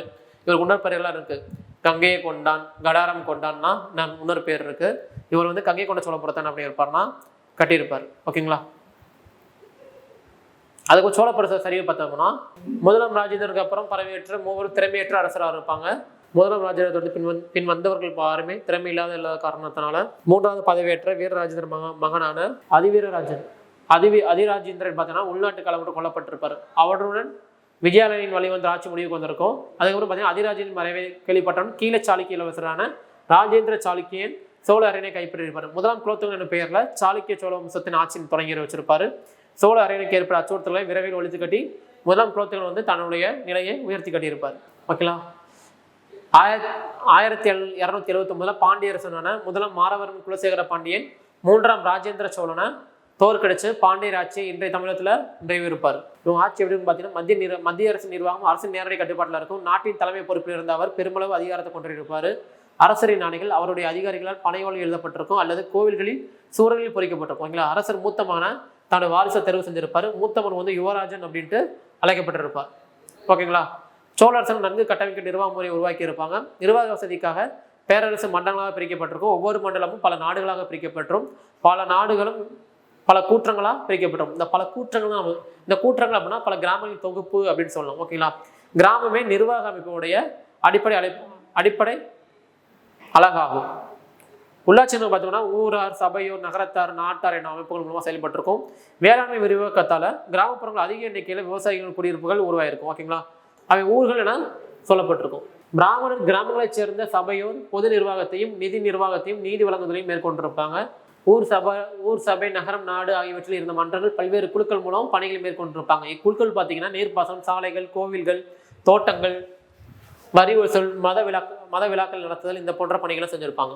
உத்திரமேரூர் கல்வெட்டு பார்த்தீங்கன்னா காஞ்சிபுரம் மாவட்டத்தில் இருக்கக்கூடிய உத்திரமேரூர் கிராமம் பிராமணர்களுக்கு கொடையாக வழங்கப்பட்ட ஒரு பிரம்மதேவி கிராமம் சொல்லப்படுது. ஓகேங்களா, இக்கிராமத்தில் கிராம சபைக்கான உறுப்பினர்கள் எவ்வாறு தேர்ந்தெடுக்கப்படுறாங்க அது கொடுத்து அதாவது என்னது குடும்பங்களை தேர்தல் முறையை பற்றி கூறுறாங்க. ஓகேங்களா, ஒவ்வொரு குடும்பத்திலிருந்தும் அதாவது வார்டு உறுப்பினர் ஒவ்வொரு தேர்ந்தெடுக்கப்படுவார். மொத்தம் 30 குடும்பங்கள் இருக்கு. போட்டியிடும் மாணவர்கள் 35 இருந்து 70 வயசுக்குள்ள இருக்கணும். வேத நூலும் சமய நூல்களையும் தேர்ச்சி பெற்றிருக்கும். இந்த மணிக்கு என்ன பண்ணா முதலாம் பராந்தக சோழன் காலத்துல உத்திரமேரூர் கல்வெட்டு வெளியிடப்பட்டிருக்கு. ஓகேங்களா, இதெல்லாம் குடும்பங்களை தேர்தல் முறை பற்றி அதுக்கான என்னென்ன தகுதிகள் இருக்குலாம் சொல்லியிருக்காங்க. வருவாயை பொறுத்தளவுக்கு நில வருவாய் என்ன சொல்லுவாங்கன்னா காணி கடன் அப்படின்னு சொல்லுவாங்க. மகசூல்ல 3 ஒரு பகுதி வந்து வரியை வசூலிக்கப்படும். ஓகேங்களா, நெக்ஸ்ட் நிலம் சார்ந்த உறவுகளை கொண்டு நிலம் சார்ந்த உறவுகளை அடிப்படையாக கொண்ட சமூக அமைப்பு இருந்திருக்கும். ஓகேங்களா, அரசு அதிகாரிகளும் பிராமணர்களுக்கும் கோவில்களுக்கும் நிறைய என்ன பண்ணியிருப்பாங்கன்னா நிலங்களை தானங்களை வழங்கியிருப்பாங்க. இது என்ன தேவதான கிராமங்கள் சொல்லுவாங்க. சமண நிறுவனங்களுக்கு கொடையாக வழங்கப்பட்ட நிலங்களை பள்ளி சந்தம்னும் வேளாண் வகை என்னும் நிலங்களின் உடைமையாளர்கள் வேளாளர்கள் அப்படின்னு அழைச்சிருப்பாங்க. வேளாளரில் ஒரு பிரிவினரான உளுகுடி என்பவர் பார்த்தீங்கன்னா நிலங்களுடைய நில உடைமையாளராக இருந்திருப்பாங்க. சோழ நீர்ப்பாசனம் முக்கியத்துவம் கொடுத்திருப்பாங்க. கங்கை கொண்ட சோழபுரத்தில் முதலாம் ராஜேந்திர சோழன் உருவாக்கப்பட்ட 16 மைல் நீளம் கொண்ட ஏரிக்கரை தடுப்பணை வந்து மிகச்சிறந்த எடுத்துக்காட்டாகும். நெக்ஸ்ட் சோழர்களின் கல்வி பணி பற்றி பார்க்கலாம். முதலாம் ராஜேந்திரன் காலத்துல எண்ணாயிரம் எங்க இருக்குன்னு பார்த்தோம்னா விழுப்புரம் மாவட்டத்தில் இருக்கு. அங்க வந்து வேத கல்லூரி ஒன்று வந்து என்ன பண்ணியிருக்காங்கன்னா நிறுவியிருப்பாங்க. அக்கல்லூரியில் 14 டீச்சர்ஸ் இருந்திருப்பாங்க. 340 மாணவர்கள் வந்து ஸ்டூடெண்ட்ஸ் படிச்சிருப்பாங்க. இங்கே வந்து வேதங்கள் இலக்கணம்லாம் என்ன பண்ணியிருப்பாங்கன்னா சொல்லி தந்திருப்பாங்க. நெக்ஸ்ட் பெரிய புராணமும் கம்பராமாயணம் என்னன்னு பார்த்தோம்னா இந்த காலத்தில் உருவானது தான். மணியும் பார்த்தீங்கன்னா 5 வனத்தார், மணி கிராமத்தார் இந்த போன்ற டைப்ஸ்லாம் இருந்திருப்பாங்க. வணிகம் செய்யறது வந்திருப்பாங்க. அதே காலத்தில் வணிக குழு பக்கத்தளவுக்கு வணிகம் பொறுத்தளவுக்கு 5 வனத்தார், மணி கிராமத்தார் போன்ற வணிக குழுக்கள் இருந்திருப்பாங்க. வணிக குழுக்களுக்கு கில்ட்டுகள் இல்லை கில்ட் அப்படின்ட்டு பேர். ஓகேங்களா, நெக்ஸ்ட் பிற்கால பாண்டியர்கள் பார்த்தீங்கன்னா பொது ஆண்டு 4ஆம் நூற்றாண்டு தென்னிந்தியாவை குறிப்பிட்ட இடைவெளியோடு ஆட்சி செய்த 3 பழமையான அரச வம்சங்களை பார்த்தோம்னா பாண்டியாஸ் ஒன்று. இவங்க வந்து என்னது கொற்கை வந்து கொற்கை தான் அவங்களோட துறைமுகம் வந்திருக்கும். அவங்களோட தலைமையிடம் பார்த்தோம்னா துறைமுகத்தை மையமாக கொண்டு தான் என்ன பண்ணியிருப்பாங்க ஸ்டார்டிங்கில் ஆட்சி செய்ய ஆரம்பிச்சிருப்பாங்க. அது நெக்ஸ்ட் எங்கே வருவாங்க பார்த்தீங்கன்னா நம்ம படித்தவங்க முதல் சங்க காலம், இடைச்சங்க காலம், கடைச்சங்க காலம் படிச்சிருப்போம் இல்லையா. இதெல்லாம் அந்த காலத்தை மாறி மாறி வந்துட்டு பின்கேஸ் லேட்டர் பாண்டியாவுக்கு பின்னாடி வருவாங்க. இன் பிட்வீன் கேப்பில் யார் வருவாங்க நமக்கே தெரியும். அஸ் யூஸ்வல் களப்பிராசு வருவாங்க. சங்கம் அறிவிய காலம், சங்கம் அறிவிய காலத்துக்கு அப்புறம் பல்லவர் காலம், அடுத்து பிற்கால சோழா, அடுத்து பிற்கால பாண்டியா. 9ஆம் நூற்றாண்டுல இருந்து 13ஆம் நூற்றாண்டு வரைக்கும் என்ன பண்ணா பிற்கால பாண்டியர்கள் வந்து ஆட்சி செஞ்சிருப்பாங்க. கடுங்கோன் எனும் பாண்டிய மன்னன் யாருன்னு பார்த்தோம்னா, கடுங்கோன் எனும் பாண்டிய மன்னன் என்ன பண்ணியிருப்பாருன்னா 6ஆம் நூற்றாண்டோட இறுதியில களப்பிரட்ட இருந்து பாண்டியருடைய ஆட்சியை மறுபடியும் நிறுவியிருப்பாரு. அப்புறம் இவருக்கு அடுத்து அரியேசரி மாறவன் எனும் வலிமை மிக்க முதல் பாண்டிய அரசர். அவர் வந்து 1642 என்ன பண்ணியிருப்பாருன்னா அரியணையில் ஏறி இருப்பார். ஓகேங்களா, அவர் பதவிக்கு வந்திருப்பாரு. நெக்ஸ்ட் அவர் பார்த்தீங்கன்னா பல்லவ அரசரான முதலாம் மகேந்திரவர்மன், முதலாம் நரசிம்மருடைய சமகாலத்தவர் ஆவார். ஓகேங்களா, அதே போல சமணர்களை துன்புறுத்திய மன்னன் பாண்டிய மன்னன் யாருன்னு பார்த்தோம்னா கூன் பாண்டியன். ஓகேங்களா, அதே போல சைவத்துறைவன் திருநன சம்பந்தம் என்ன பண்ணியிருப்பாருன்னா மாறவரன் அரியேசரிய சமண மதத்திலிருந்து சைவ மதத்திற்கு என்ன பண்ணி மாட்டியிருப்பார். ஓகேங்களா, அரியேசரி சமணர்கள் என்ன பண்ணியிருப்பாருன்னா கழுவேற்றியதாகவும் கூறப்படுது. அரியேசரிக்கு பின்னர் பார்த்தோம்னா மகத்தான மன்னன் யாருன்னு பார்த்தோம்னா ஜடில பராந்தக நெடுஞ்செழியன். இவருடைய காலம் பார்க்கும்போது 756 to 1815. இவரை தான் என்ன சொல்லணும் முதலாம் வரகுண பாண்டியன் சொல்றோம். முக்கியமானது பார்த்தோம்னா வேள்விக்குடி செப்பேடு. வேள்விக்குடி செப்பேடு வந்து வேள்விக்குடி செப்பேடு வந்து இவரை பற்றி தான் சொல்லுது. நெக்ஸ்ட் அவங்க போய் நெடுஞ்செழியனுக்கு அப்புறம் யாரை வந்திருப்பாங்க, ஸ்ரீ மாற, ஸ்ரீ வல்லபன், 2ஆம் வரகுணன், பல்லவர்களால் தோற்க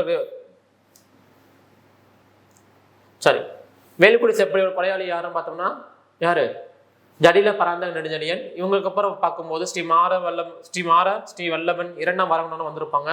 அவங்கெல்லாம் பார்த்தோம்னா பல்லவர்களால் தோற்கடிக்கப்பட்டிருப்பாங்க. ஓகேங்களா, மறுபடியும் என்ன இருக்குன்னா முதலாம் பராந்தகன் கீழே எழுச்சி பெற்ற சோழ வம்சம் ஆட்சிக்கு வந்துருவாங்க. அதுக்கப்புறம் அது 2ஆம் ரிலேட்டர் பாண்டியால செகண்ட் ஃபேஸ் பார்ப்போம். ஓகேங்களா, அதிராஜேந்திரன் விஜயாலயன் வழிவந்த கடைசி அரசர் மறைவுக்கு முன்னாடி பார்த்தோம்னா பாண்டிய நாட்டில் சோழ மண்டலத்தோடைய ஆட்சி வந்து பலவீனம் அடைஞ்சு அதன் விளைவை யார் வராங்கன்னு பார்த்தீங்கன்னா பாண்டியா வந்து மறுபடியும் மீண்டு எழுறாங்க. மீண்டு எழும்போது யார் ஆட்சிக்கு வராங்கன்னு பார்த்தீங்கன்னா பாண்டியர்கள் மீண்டும் ஆட்சிக்கு வராங்க. மதுரை தலைநகராக கொண்டு ஆட்சி செய்கிறாங்க. காவல் துறைமுகமாக இருக்கும். லாஸ்ட் டைம் பார்த்தோம்னா அது மார்கபோல வந்து என்ன பண்ணியிருப்பாருன்னா கொற்கை துறைமுகத்தை பற்றியும் நிறைய அவர் குறிப்புகளை சொல்லியிருக்காரு. ஓகேங்களா, மார்கபோல பார்த்தீங்கன்னா வெனிஸ் நாட்டு பயணி ஆல்ரெடி பார்த்து தான் ரிப்பீட் அகைன் வந்துகிட்டே இருக்கும். இதில் பாண்டிய அரசன் தான் செல்வ செழிப்பு மிக்க உலகின் மிக அற்புதமான பகுதி அப்படின்ட்டு மார்கபோல என்ன பண்ணியிருப்பாரு புகழாம் சுட்டியிருப்பாரு. அதே தான் சதி பழக்கம்லாம் உடன்கட்டை இருந்தெல்லாம் இதில் இருந்திருக்கு அப்படின்னு சொல்லப்படுது. அடுத்து சடையவர்மன் சுந்தரபாணி 2ஆம் பேரரசோட புகழ்பெற்ற அரசர் யார் பார்த்தோம்னா சடையவர்மன் சுந்தரபாணி சொல்லுவோம். இவருக்கு தான் இன்னொரு பேர் வந்து ஜடாவர்ம பாண்டியன்னு சொல்றது யாரு, இவரைத்தான் சொல்றோம்.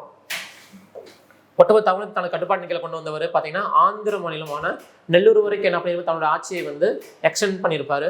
கண்ணனூர் என்ற இடத்துல நடந்த போரில் பார்த்தோம்னா வீர சோமேஸ்வரனை இந்த ஜடாவர்ம பாண்டியன் தோற்கடிச்சிருப்பார். ஓகேங்களா, அப்புறம் பார்த்தீங்கன்னா மோஸ்ட்லி இந்த கொங்கு பெல்ட்டை கேப்சர் பண்ணி ரூல் பண்ணிட்டு இருந்திருப்பாங்க அவங்க. சுந்தரபாண்டியன் ஆட்சியின் போது பார்த்தீங்கன்னா அவர் 2 பேர் கூட்டு அரசு ஆட்சி செஞ்சிருப்பாங்க. அவங்க யாரும் பார்த்தீங்கன்னா விக்ரம பாண்டியன் அண்டு வீரபாண்டியன். சுந்தரபாண்டியன் பின்னாடி பார்த்தோம்னா மாறவர்மன் குலசேகர் வந்து தொடர்ந்து 40 ஆண்டுகள் ஆட்சி செஞ்சிருப்பாரு. கேட்கலாம் 40 ஆண்டு அதிகம் ஆட்சி செய்தவர் யாரு பார்த்தோம்னா மாறவர்மன் குலசேகரன். அதுக்கப்புறம் பார்த்தா அவருக்கு வீரபாண்டியன் சுந்தரபாண்டியன் 2 பையங்க வருவாங்க. ஓகேங்களா, இந்த பையங்க வரும்போது என்ன ஆகும்னா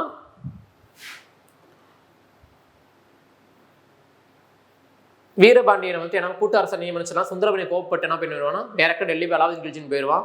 அலாவுதீன் கில்ஜி என்ன பண்ணுவார், மாலிக் கஃபூர் மூலமா இங்கே அனுப்பி இங்கே வந்து மதுரை சுல்தானியத்தை நிறைவேறுவார். ஓகேங்களா, எப்படின்னு பார்த்தோம்னா வீரபாண்டியனே என்ன பண்ணிடுவார், நீங்கள் அரசர் இருந்தக்கும் ஆனால் டெல்லி அரசுக்கு கப்பம் கட்டுற மாதிரி செய்துட்டு போயிடுவார். ஓகேங்களா,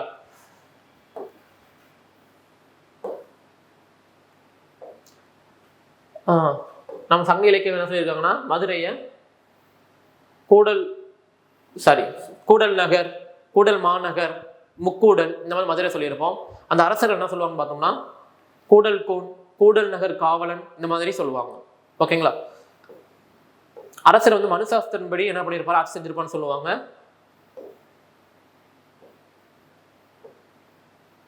இவங்க வந்து பிராமண குடியிருப்பு ஏற்படுத்துறாங்க. பிராமண குடியிருப்புகளுக்கு என்ன பெயர் பார்த்தோம்னா சதுர்வேதி மங்கலம் அல்லது மங்கலம் அப்படின்ற பேர்.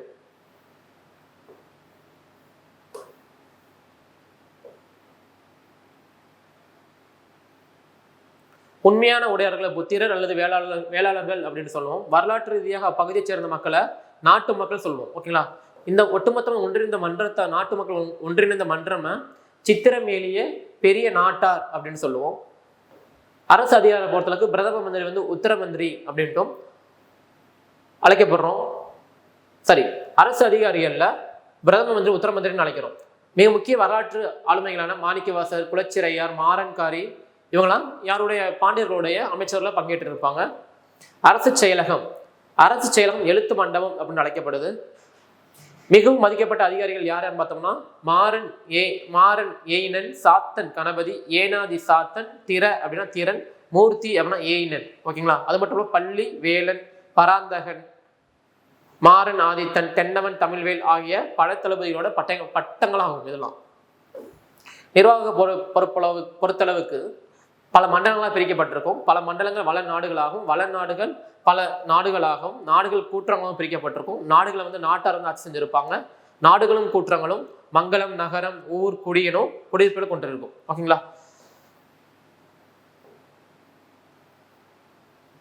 கிராம நிர்வாகத்தை பற்றி திருநெல்வேலி மாவட்டத்தில் உள்ள மானூர் கல்வெட்டு வந்து கிராம உள்ளாட்சி நிர்வாகத்தை பற்றி சொல்லுது. ஓகேங்களா?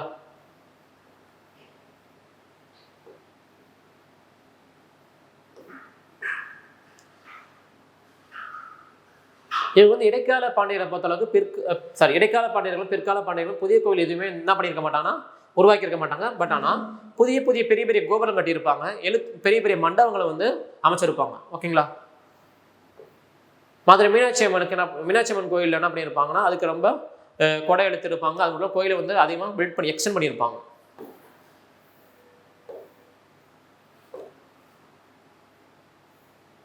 அது 13ஆம் 14ஆம் நூற்றாண்டில் குதிரை வணிகம் வந்து மேல் அதிகரிச்சிருக்கும். சம்பிரதாய விழாக்களும் போர் புரிவதற்கும் குதிரைகளும் தேவைப்பட்டதால அரசர்கள் குதிரைகளுக்காக முதலீடு செய்தனர் என்று யாரு வெனிஸ் நாட்டு பயணியான மார்க்கோபோலோ இங்கே சொல்லியிருப்பார்.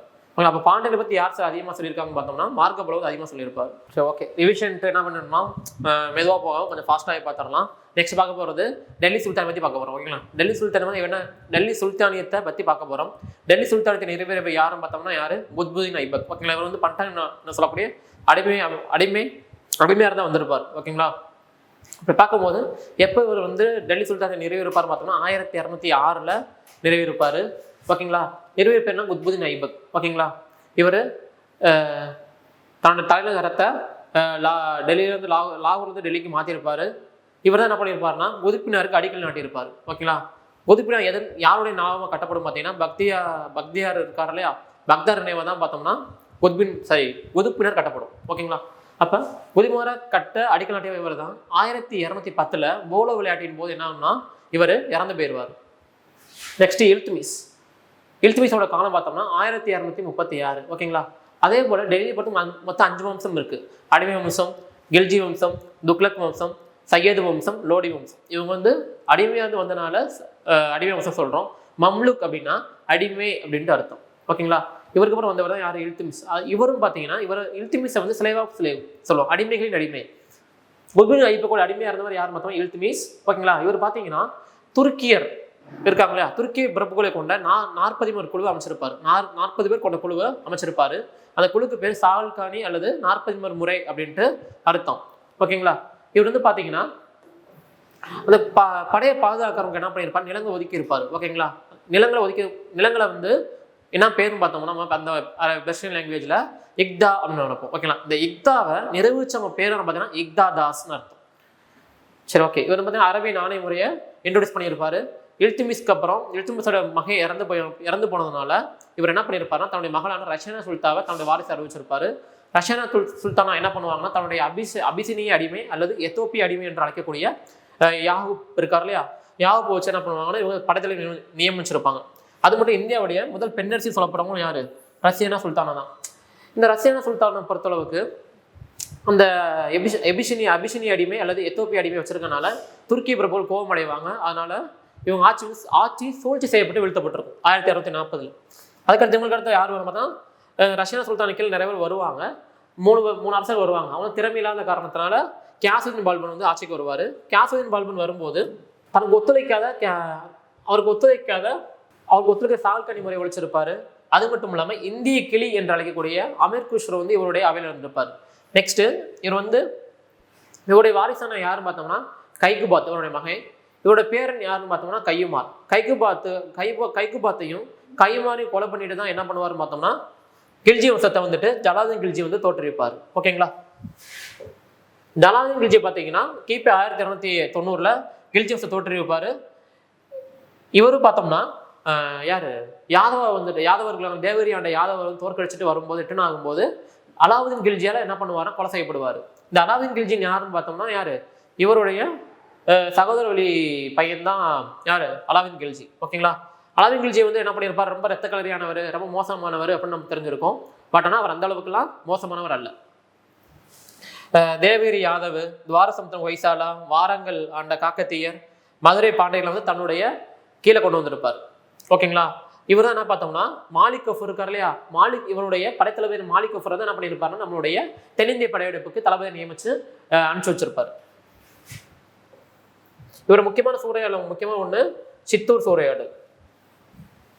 மார்க்கெட்ல அலாவுதீன் கில்ஜி இருக்கார்ல, அலாவுதீன் கில்ஜி பார்த்தீங்கன்னா மார்க்கெட்ல வந்து ரொம்ப மோசமா கலப்பட பொருட்களாக இருக்குன்னா நம்ம தலை வச்சிருப்பாரு. நியாயமான முறையில் தான் நான் பொருட்களை விற்கணும்னு அறிவிச்சிருப்பாரு. கள்ளச்சந்தையை வந்து ஒழிச்சிருப்பார். நெக்ஸ்ட் இவருக்கு அடுத்து யார் வரும் பார்த்தீங்கன்னா துக்ளக் வம்சம் வருவாங்க. துக்ளக் வம்சத்தில் முக்கியமான ஃபர்ஸ்ட் யார் பார்த்தா கியாசுதீன் துக்ளக். ஓகேங்களா. கியாசுதீன் துக்ளக் அடுத்து யாருன்னு பார்த்தோம்னா கியாசுதீன் துக்ளக் தான் யாரும் மூவின் துக்ளக்கோட அப்பா. இந்த கியாசுதீன் துக்ளக் வந்து ரொம்ப இதாக தான் இருப்பார். அவருடைய பையன் யார் பார்த்தா மூவின் துக்ளக். ஓகேங்களா. மூவின் துக்ளக் இயற்பெயர் என்ன பார்த்தோம்னா ஜானாக்கா. கில்ஜி வம்சத்துக்கு அப்புறம் துக்ளக் வம்சம் வரும். துக்ளக் வம்சத்தினுடைய நிறுவியர் யாருன்னு கியாசுதீன் துக்ளக் கிபி 1320 நிறுவுவார். கியாசுதீன் துக்ளக் தன்னுடைய மகனான முகமது துக்ளக் இயற்பெயர் என்ன பார்த்தோம் ஜானாக்கான். ஓகேங்களா.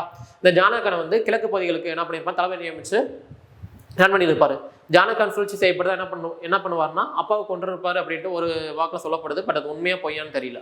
நெக்ஸ்ட் ஒரு இயற்பெயர் இந்த ஜானாக்கான் இவர் என்ன பண்ணியிருப்பாருன்னா நமக்கு அஃப்கோர்ஸ் தெரிஞ்சதுதான், எப்பயும் போல டெல்லியிலேருந்து ஆள்றது கஷ்டமா இருக்கு, இல்லாமல் தென்னிந்தியன் தனக்கு கட்டுப்பாட்டு வரணும், இந்தியா முழுக்கும் தனக்கு கட்டுப்பாட்டுக்குள்ள வரணும் அப்படின்ட்டு அவர் என்ன பண்ணுவார், டெல்லியிலிருந்து தேவகிரி பகுதிக்கு தேவகிரி வந்து தௌலதாபாத் அப்படின்னு சொல்லுவாங்க, அந்த பகுதிக்கு என்ன பண்ணுவாருன்னா தன்னுடைய கேபிட்டலை மாற்றுவார், தலைநகரை மாற்றம் செய்வார். இவர் தலைநகர் மாற்றம் காரணமாக அங்கே பக்கம் யாரும் பார்த்தோம்னா மங்கள்சுடைய படையெடுப்பு வரும் காரணனால மறுபடியும் என்ன பண்ணுவார், ரிட்டர்ன் ஆயிடுவார்.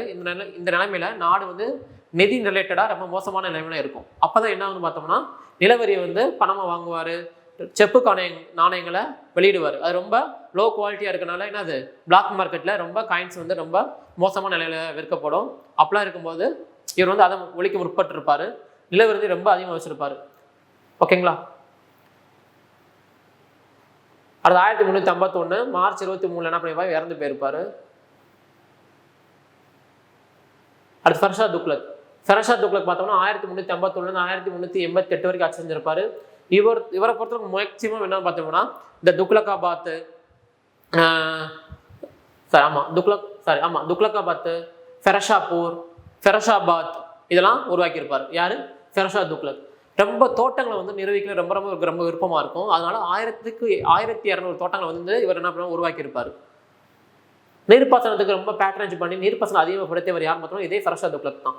ஃபெரஷா துக்ளக் அடுத்து பார்க்கும்போது இன் பிட்வீன் கேப்ல யார் ஒன்று பார்த்தோம், தைமூர் படையெடுப்பு நடக்கும். தைமூர் படையெடுப்பு எப்பன்னு பார்த்தீங்கன்னா 1398 தைமூர் வந்து படையெடுத்து டெல்லி பஞ்சாப் கைப்பற்றிடுவார். ஃபெரஷா துக்ளக் என்ன பண்ணி இறந்து போயிடுவார். ஓகேங்களா. அப்புறம் என்ன ஆகும்னா தைமூர் என்ன பண்ணுவார்னா ரொம்ப சாமர்கண்ட் பகுதி ஆண்டிருப்பார். யாரு, மத்திய ஏசியாவில் இருக்கிற சாமர்கண்ட் பகுதியை ஆண்டவர் தான் யாரு அப்படின்னு பார்த்தோம்னா இந்த தைமூர். நெக்ஸ்ட் தைமூர் எங்க வந்திருப்பார், தைமூர் வந்துட்டு தன்னுடைய படைத்தளபதியான கிஷன்கான் தலைமையில என்ன பண்ணியிருப்பாருன்னா விட்டுட்டு போயிட்டு எங்களுக்கு பேட்டரேஞ்ச் பண்றோம், அதாவது அவருக்கு வந்து திரை அல்லது வரி செலுத்துற மாதிரி கட்டுற மாதிரி செய்து விட்டு ரிட்டர்ன் ஆயிருப்பார். ஓகேங்களா. சையது வம்சம். அதுக்கடுத்து கிஷன்கான் அடுத்து அலாவுதீன் ஆலம் ஷா வருவார். ஓகேங்களா. அதுக்கடுத்து லோடி வம்சம் வந்து கிபி 1451 தோற்றுவிக்கப்படுது. பகலுல் லோடிக்கு அடுத்து அவருடைய பையனா சிக்கந்தர் லோடி தான் ஷெனா என்ற ஆக்ரா வந்து கைப்பற்றுவார். நெக்ஸ்ட் பார்க்கும்போது லோடி வம்சம் வந்து அந்த அளவுக்கு சொல்றதுக்கு நிறைய இருக்காது. லோடி வம்சம் கடைசி வம்சம் லோடி வம்சத்தில் கடைசியாக இருக்கக்கூடியவர் யாரும் பார்த்தோம்னா இப்ராஹிம் லோடியோட காலம் பார்த்தோம்னா கிபி 1517 இருந்து 1526. முக்கியமான ஒரு பொறுத்தளவுக்கு நம்ம பானிபட் போர் 1526 யாருக்கும் பார்த்தோம்னா யாரு, அஃப்கோர்ஸ் யாரு, பாபருக்கும் இந்த இப்ராஹிம் லோடிக்கு என்னன்னா ஃபைட்டு. இந்த ஃபைட்ல யார் வின் பண்ணுவா, பாபர் வின் பண்ணி முகலாய ஆட்சியை தோற்றுவிக்கிறாரு. முகமது பின் துக்ளக் காலத்துக்கு அப்புறமே பார்த்தோம்னா அந்த மத்திய பகுதிகளில் பார்த்தோம்னா சுதந்திர அரசு நிறைய பேர் ஆயிருப்பாங்க. இந்த பீஜப்பூர் சுல்தானு பீஜப்பூர், பெடராறு, அகமத் நகர் இந்த மாதிரி நிறைய இடத்துல சுதந்திரமாக இருப்பாங்க. அப்படி ஆகும்போது பார்த்தீங்கன்னா இங்கே விஜயநகரம் தான் ஃபர்ஸ்ட் உருவாக்கும். பாமணி அரசு தோன்றுவதற்கு 10 ஆண்டுகளுக்கு முன்பாவே யாருடைய அரசு வந்திருக்கும் பார்த்தோம்னா விஜயநகர அரசு வந்திருக்கும். விஜயநகர அரசு பார்த்தீங்கன்னா எந்த இடத்தை தலைமையாக கொண்டு ஆட்சி செய்வாங்கன்னா ஹம்பியை தலைமையாக கொண்டு ஆட்சி செய்வாங்க. ஓகேங்களா? சரி, நெக்ஸ்ட் விஜயநகர பேரரசு நிறுவப்படுது. விஜயநகர பேரரசு நிறுவியவர் யாரும் பார்த்தோம்னா ஹரிகரன் மற்றும் புக்கர். இவங்க பார்த்தீங்கன்னா இவங்களுடைய குரு யாரும் பார்த்தோம் வித்யாரண்யர். ஓகேங்களா? அவரோட நினைவாக தான் பார்த்தீங்கன்னா வித்யாநகர் பேர் வச்சிருப்பாங்க. வித்யாநகர் அப்படின்னா வெற்றி நகரம் அப்படின்னு சொல்லப்படுது. ஓகேங்களா? மதுரா விஜயம் இவங்களுடைய முக்கியமான நூல் என்ன பார்த்தோம்னா இவங்களுடைய காலகட்டத்தை சேர்ந்த முக்கியமான நூல் பார்த்தோம்னா மதுரா விஜயம். மதுரா விஜயம் பார்த்தோம்னா மதுரை சுல்தானத்தில் ஒழிச்சிட்டு விஜயநகராட்சியின் கீழே நாயக்காட்சி நிறுவனம் தான் முக்கியமானது. அதை யார் ஏற்படுத்தியிருப்பாருன்னு பார்த்தீங்கன்னா குமார கம்பனா. ஓகேங்களா? குமார கம்பனாவுடைய மனைவி எழுதியதான் என்னன்னு பார்த்தோம்னா மதுரா விஜயம். ஓகேங்களா? குமார கம்பனுடைய மனைவியின் பெயர் கங்காதேவி. இது 4 வம்சங்கள் ஆண்டிருப்பாங்க. சங்க வம்சம், சாலு வம்சம், துருவ வம்சம், ஆரவீடு வம்சம். சங்க வம்சத்தோடைய முதல் அரசர் யார் பார்த்தோம்னா யாரு? முதலாம் ஹரிகரர். முதலாம் ஹரிகருக்கு அடுத்து யார் வரும் பார்த்தோம்னா 2ஆம் விருப்பாட்சியர். முக்கியமான பார்க்கும்போது முதலாம் ஹரிகரர், 2ஆம் விருப்பாட்சியராயர், குமார கம்பனா, 2ஆம் தேவராயர். ஓகேங்களா? 2ஆம் தேவராயர் இருக்கும்போது பார்த்தீங்கன்னா 2ஆம் தேவராயர் இறந்தவங்க என்ன பார்த்தீங்கன்னா அவருடைய படைத்தளபதியான சாலுவ நரசிம்மர் என்ன பண்ணுவார்னா சாலுவ வம்சத்தை நிறுவிவார். அவருக்கு அடுத்து என்ன நரசநாயக்கர் இருப்பார். நரசநாயக்கர் தான் துளுவ வம்சத்தை நிறுவார். துளுவ வம்சம் நிறுவப்படும் காலம் துளுவ வம்சத்துடைய காலம் பார்த்தோம்னா கிபி 1505 1570. கிருஷ்ணதேவர் முக்கியமான அரசர். ஓகேங்களா? கிருஷ்ணதேவர் பார்த்தீங்கன்னா 20 ஆண்டுகளும் ஆட்சி செஞ்சிருப்பாரு.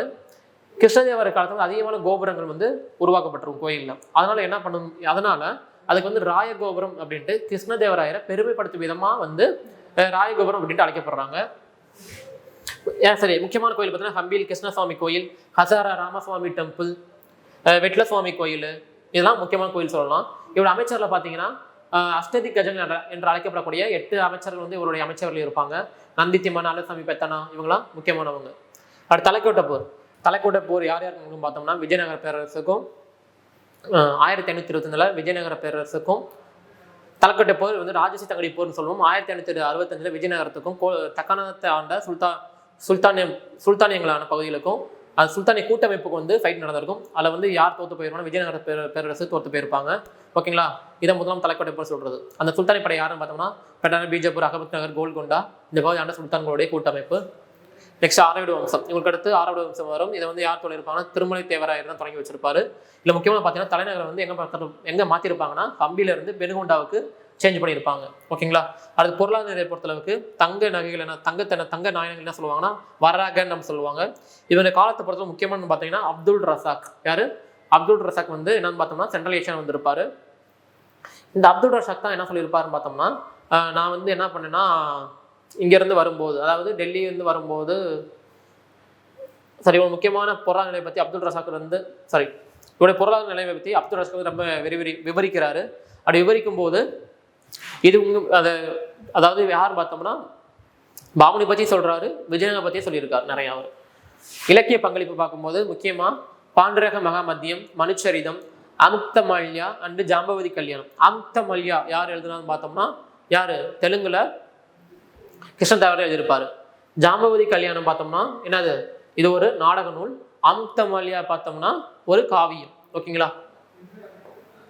இவங்க கட்டடக்கலைக்கு செய்த பங்களிப்பு பார்த்தீங்கன்னா இவங்களுடைய நிறைய ஸ்கல்ப்சர்ஸில் பார்த்தீங்கன்னா சிற்பங்களை பார்க்கும்போது குதிரைகள் குதிரை சிலைகள் நிறைய வடிவமைக்கப்பட்டிருக்கும். இப்போ தற்காலம் கோயில்கள் நிறைய குதிரை சிற்பங்கள்லாம் இருக்கு இல்லையா, அதெல்லாம் இவங்க காலத்துல ரொம்ப அதிகமாக இருந்துச்சு.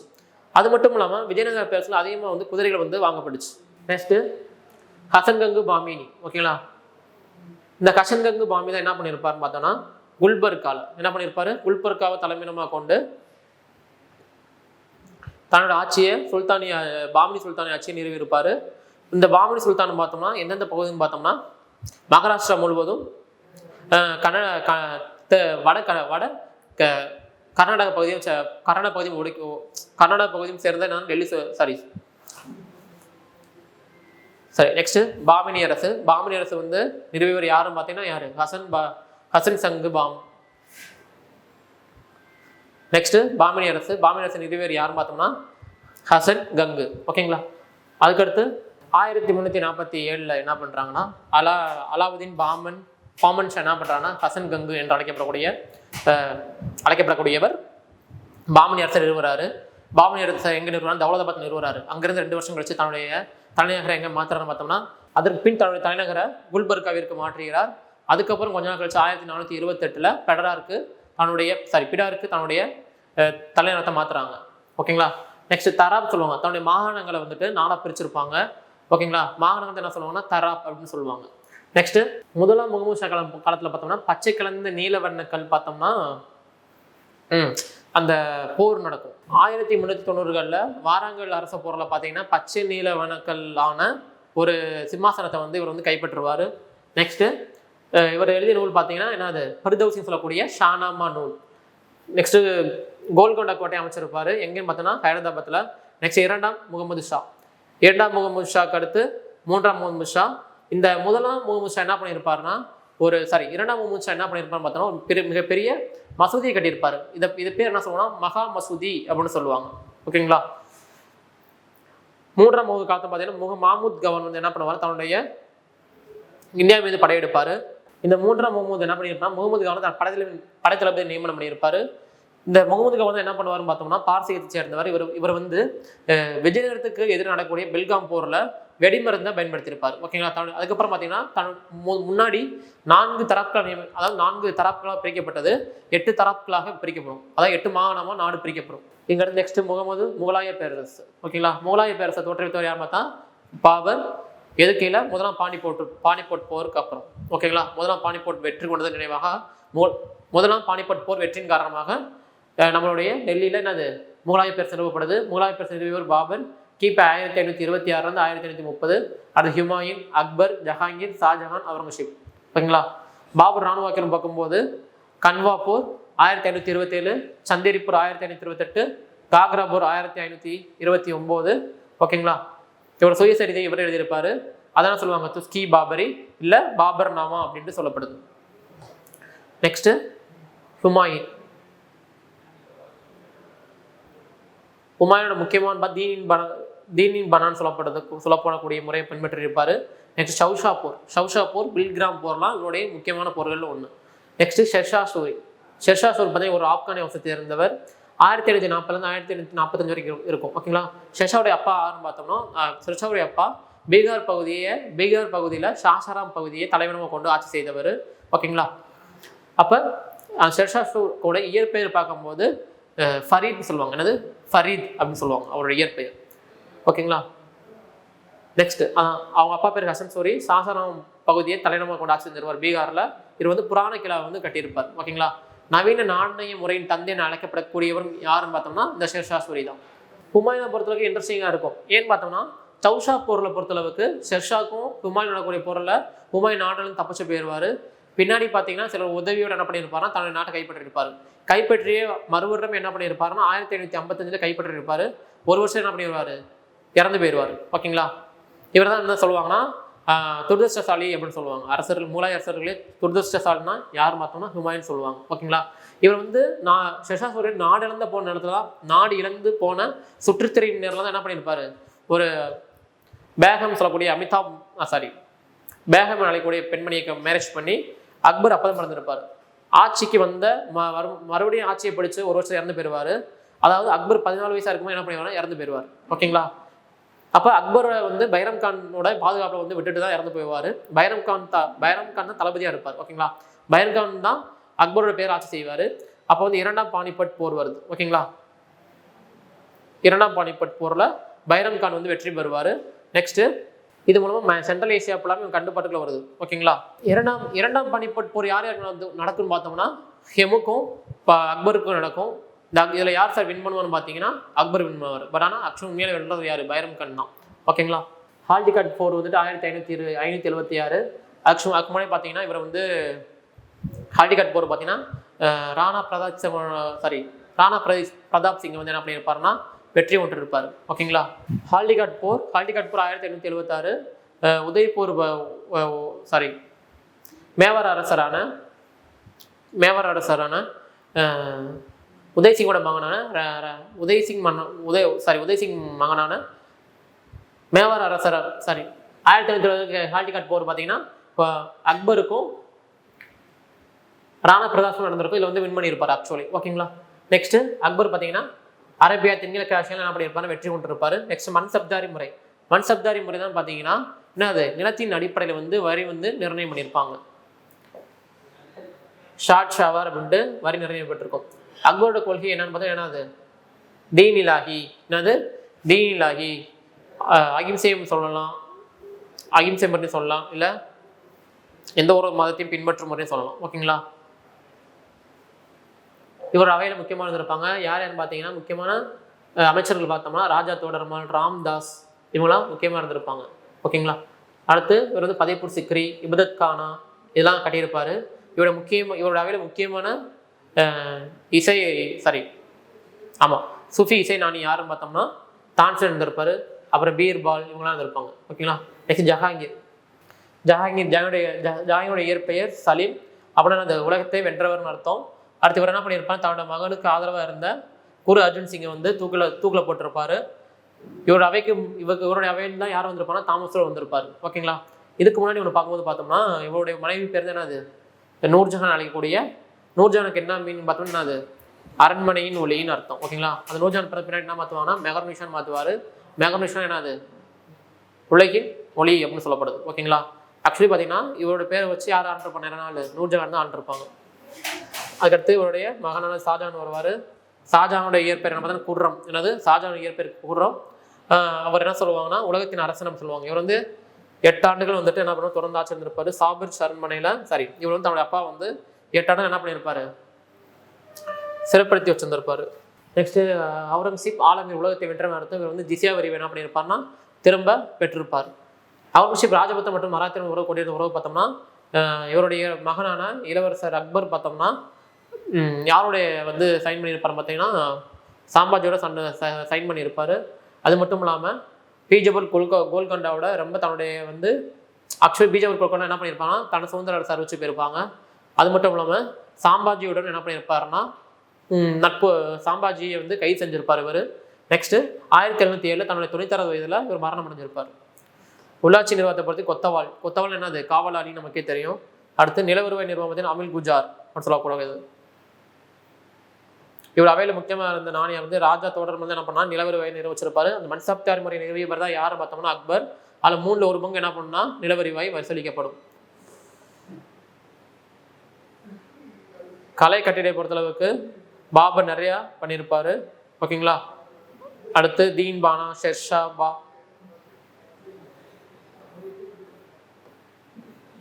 செங்கோட்டை பார்த்தீங்கன்னா ஷாஜஹான் காலத்தில் கட்டப்பட்டிருக்கும். சிவப்பு நிற கற்களால் கட்டப்பட்டிருக்கும். முக்கியமாக லால் குயிலானா செங்கோட்டை லால் குயிலா அப்படின்னா என்னதுன்னா அந்த பெர்ஷியன் லாங்குவேஜ் சொல்லப்படுது. மராத்திய மற்றும் பெஷ்வாக்களின் எழுச்சி. சாஜி போன்ஸ்லே சிவாஜியோட அப்போ தான் யாரும் பார்த்தோம்னா சாஜி போன்ஸ்லே. அவர் தான் என்ன பண்ணியிருப்பாருன்னா இந்த மராத்திய வம்சம் நிறுவனத்துக்கு முக்கியமான ஆளாக இருந்திருப்பார். ஓகேங்களா. இவங்க காலத்தில் முக்கியமாக ஏக்நாத், துக்காராம், ராமதாஸ் போன்ற கவிஞர்லாம் இவங்களுடைய வழிகாட்டியாக இருந்திருப்பாங்க. மராத்தியர் மற்றும் பேஷ்வாக்களின் எழுச்சி. மராத்தியர்கள் மற்றும் பேஷ்வா எழுச்சியை பொறுத்தளவுக்கு சாஜி போன்ஸ்லே பகுதியில் தான் பார்த்தீங்கன்னா சிவாஜியோட அப்பா தாதாஜி கொண்டதை வந்து வேலை பார்த்துருப்பாரு. சிவாஜியை பார்த்தீங்கன்னா முக்கியமாக அவர் வந்து கொரில்லா போர் முறை வந்து தெரிஞ்சு வச்சிருப்பாரு.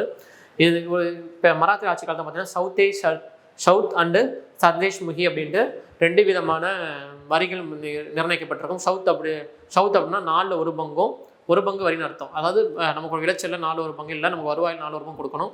சத்தேஷ் முகினா என்னன்னா 10 ஒரு பங்கு கொடுக்கணும்னு அர்த்தம். ஓகேங்களா. இவங்களுடைய முக்கியமான இவங்களுடைய காலத்தில் பக்திக்கு வளர்த்தவங்க யாருன்னு பார்த்தீங்கன்னா ஏக்நாத், துக்காராம், ராம்தாஸ். ஓகேங்களா. சிவாஜியோட வாழ்க்கையில் முக்கியமாக கவனம் செலுத்துறவங்க யாருன்னு பார்த்தோம்னா துக்காராம் மற்றும் ராம்தாஸ் 2 பேரும்.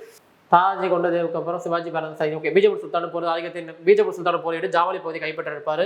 சிவாஜிங்க அவுரங்கசீப் என்னன்னா ஃபைட் போய்கிட்டே இருக்கும் உங்களுக்கு தெரிஞ்சது. ஓகேங்களா. அப்போ தான் அவுரங்கசீப் என்ன சொல்லியிருப்பாருன்னா அந்த மலையில் ஒளிந்து கொண்டு வெளியே பிடித்து வாருங்கள்னு சொல்லுவார். சிவாஜியை கைது பண்ணிட்டு இருப்பாங்க. சிவாஜியை வந்து என்ன பண்ணியிருப்பாருன்னா கைது செய்ய முயற்சி பண்ணியிருப்பார். அதாவது அவுரங்கசீப் வந்து அவர் அவைக்கு வர வைப்பார். யாரை, சிவாஜியை வர வச்சுட்டு என்ன பண்ணுவார், கைது செய்ய முற்படுவார். அங்கேருந்து தப்பிச்சிடுவார். யார், சிவாஜி. இவர் வந்து பார்த்தீங்கன்னா சூரத் ராஜா செய்தி வின் பண்ணுவார். கிபி 1674 ரைக்கார் கோட்டையை கைப்பற்றுவார். அதாவது ரைக்கார் கோட்டையை கைப்பற்றி தன்னுடைய அப்போதான் அது தன்னுடைய அரசராக அறிவிச்சுக்கிடுவார். பின்னாடி சத்ரபதி பட்டம் கிடைக்கும். அது மாதிரி தான் அவரோட அவையில் அஷ்டபிரதம் சொல்லக்கூடிய 8 அமைச்சர்கள் இருப்பாங்க. ஓகேங்களா, முக்கியமானது. பேஷ்வாக்கில் வந்து பாலாஜி விஸ்வநாத் பார்த்தீங்கன்னா கிபி 1713 1720 வரைக்கும் பாஜிராவ். ஓகேங்களா, ஆக்சுவலி பேஷ்வா பொறுத்தவரை முக்கியமாக 4 ஃபேமிலிஸ் இருக்குது. ஃபர்ஸ்ட் ஒன்று வந்து கேக்வாட் பரோடா, ஃபான்ஸ்லே நாக்பூர், கோல்கோர் இந்தூர், சிந்தியா குவாலியர், பேஷ்வா புனே இந்த இடத்த தலைநகரமாக கொண்டு என்ன பண்ணிக்கிட்டு இருக்காங்க, ரூல் பண்ணிக்கிட்டு இருக்காங்க. அடுத்து புதிய சமய கருத்துக்களும் இயக்கங்களும் வந்துட்டு இருக்கும். ஓகேங்களா,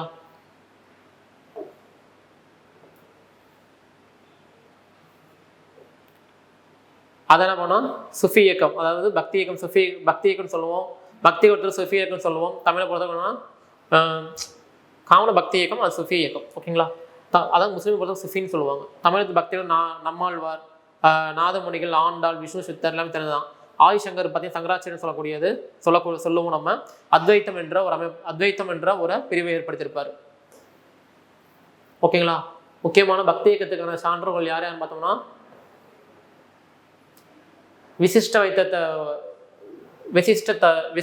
விசிஷ்டாத்வைத்தம் அப்படி உருவாக்கியவர் யாரும் பார்த்தீங்கன்னா இந்த மெத்தடை ராமானுஜர் உருவாக்கியிருப்பார். ஓகேங்களா, இவர் ஸ்ரீரங்கத்தை வந்து தங்கியிருப்பார். ஓகேங்களா, நெக்ஸ்ட் பக்திக்கு சான்றோர் யாரும் ராமானந்தர், வல்லபாச்சாரியார், சூர்சகர், சூர்தாஸ், மீராபாய், சைத்தன்ய தேவர், துளசிதாசர், துக்காராம் நிறையா சொல்லலாம். இந்தியாவோட சுவிசம் பொறுத்தளவுக்கு அரேபிய சிந்துவை கைப்பற்றியதுனால என்னன்னா டெல்லி சுல்தான் காலத்தில் சிஸ்டி, சரவஸ்டி, ஃபிர்தௌசின்னு இந்த மணிக்கு சுவிசம் உருவாயிருக்கும். முக்கியமாக பார்க்கும்போது கபீர் வந்து வாரணாசி இருப்பார். ராமநந்தர், கிரந்தவெளி, பைஜக்லாம் எழுதியிருப்பார் ராமநந்தர். ஓகேங்களா, நெக்ஸ்ட் குருநானக்கோட போதனை என்ன சொல்லுவோம்னா குரு கிரந்த சாஹிப் அப்படின்னு சொல்லுவோம். தமிழ்நாடு கலையும் கட்டிடக்கலையும் பல்லவர் காலத்தை பொறுத்தளவு ரொம்ப ரொம்ப முக்கியமானது. முதலாம் மகேந்திரவர்மன் வந்து என்னது மாமண்டூர் கல்வெட்டுன்னு சொல்லுவோம். இவ்வளோ என்ன பண்ண குடைவரை கோயிலை ஏற்படுத்தியிருப்பார். ஓகேங்களா, 2ஆம் நரசிம்மவர்மன், ராஜசிம்மன், 2ஆம் நந்திவரன் என்ன பண்ணியிருப்பாங்க, காஞ்சி கைலாசநாதர் கோயில், காஞ்சி வைகுண்ட பெருமாள் கோயில் இதெல்லாம் கட்டியிருப்பாங்க. இதெல்லாம் யார் எப்பப்போ கட்டினாங்க அப்படின்ட்டு நீங்கள் சொல்லுங்க பார்க்கலாம் கமெண்ட்ல.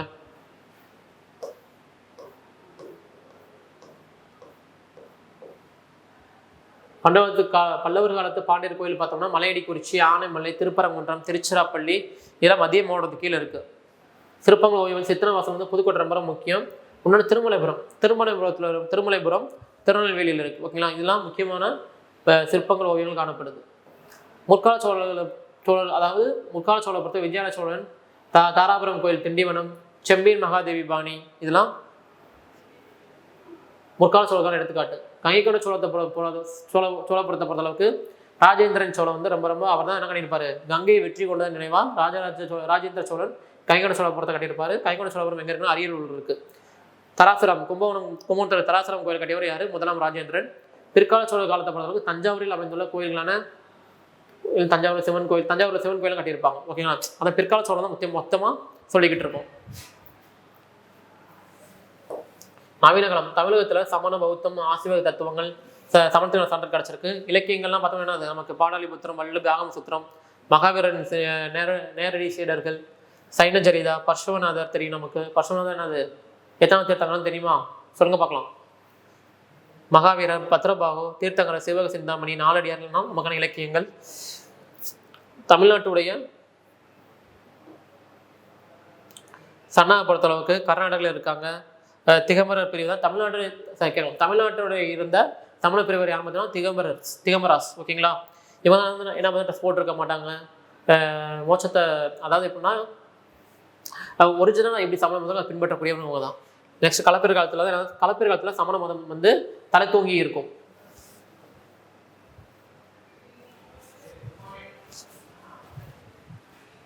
சித்திரவாசல் கோயில் தான் பார்த்தீங்கன்னா சித்திரவாசல் கோயில் எங்கே இருக்குது பார்த்தீங்கன்னா புதுக்கோட்டை மாவட்டத்தில் இருக்குது. அங்கே 17க்கும் மேற்பட்ட கோயில்கள் இருக்குது. கல் தொழில் இடங்கள், அறிவர் கோயிலாம் அங்கே தான் இருக்குது. முற்கால பாண்டியர்களுடைய ஓவியங்கள் அங்கே தான் இருக்குது. கோயில் சித்திரவாசல் தான் இருக்குது. ஓகேங்களா, இது 1950 யுனெஸ்கோ வந்து உலக பாரம்பரியத்தனமாக அறிவிச்சிருக்கு.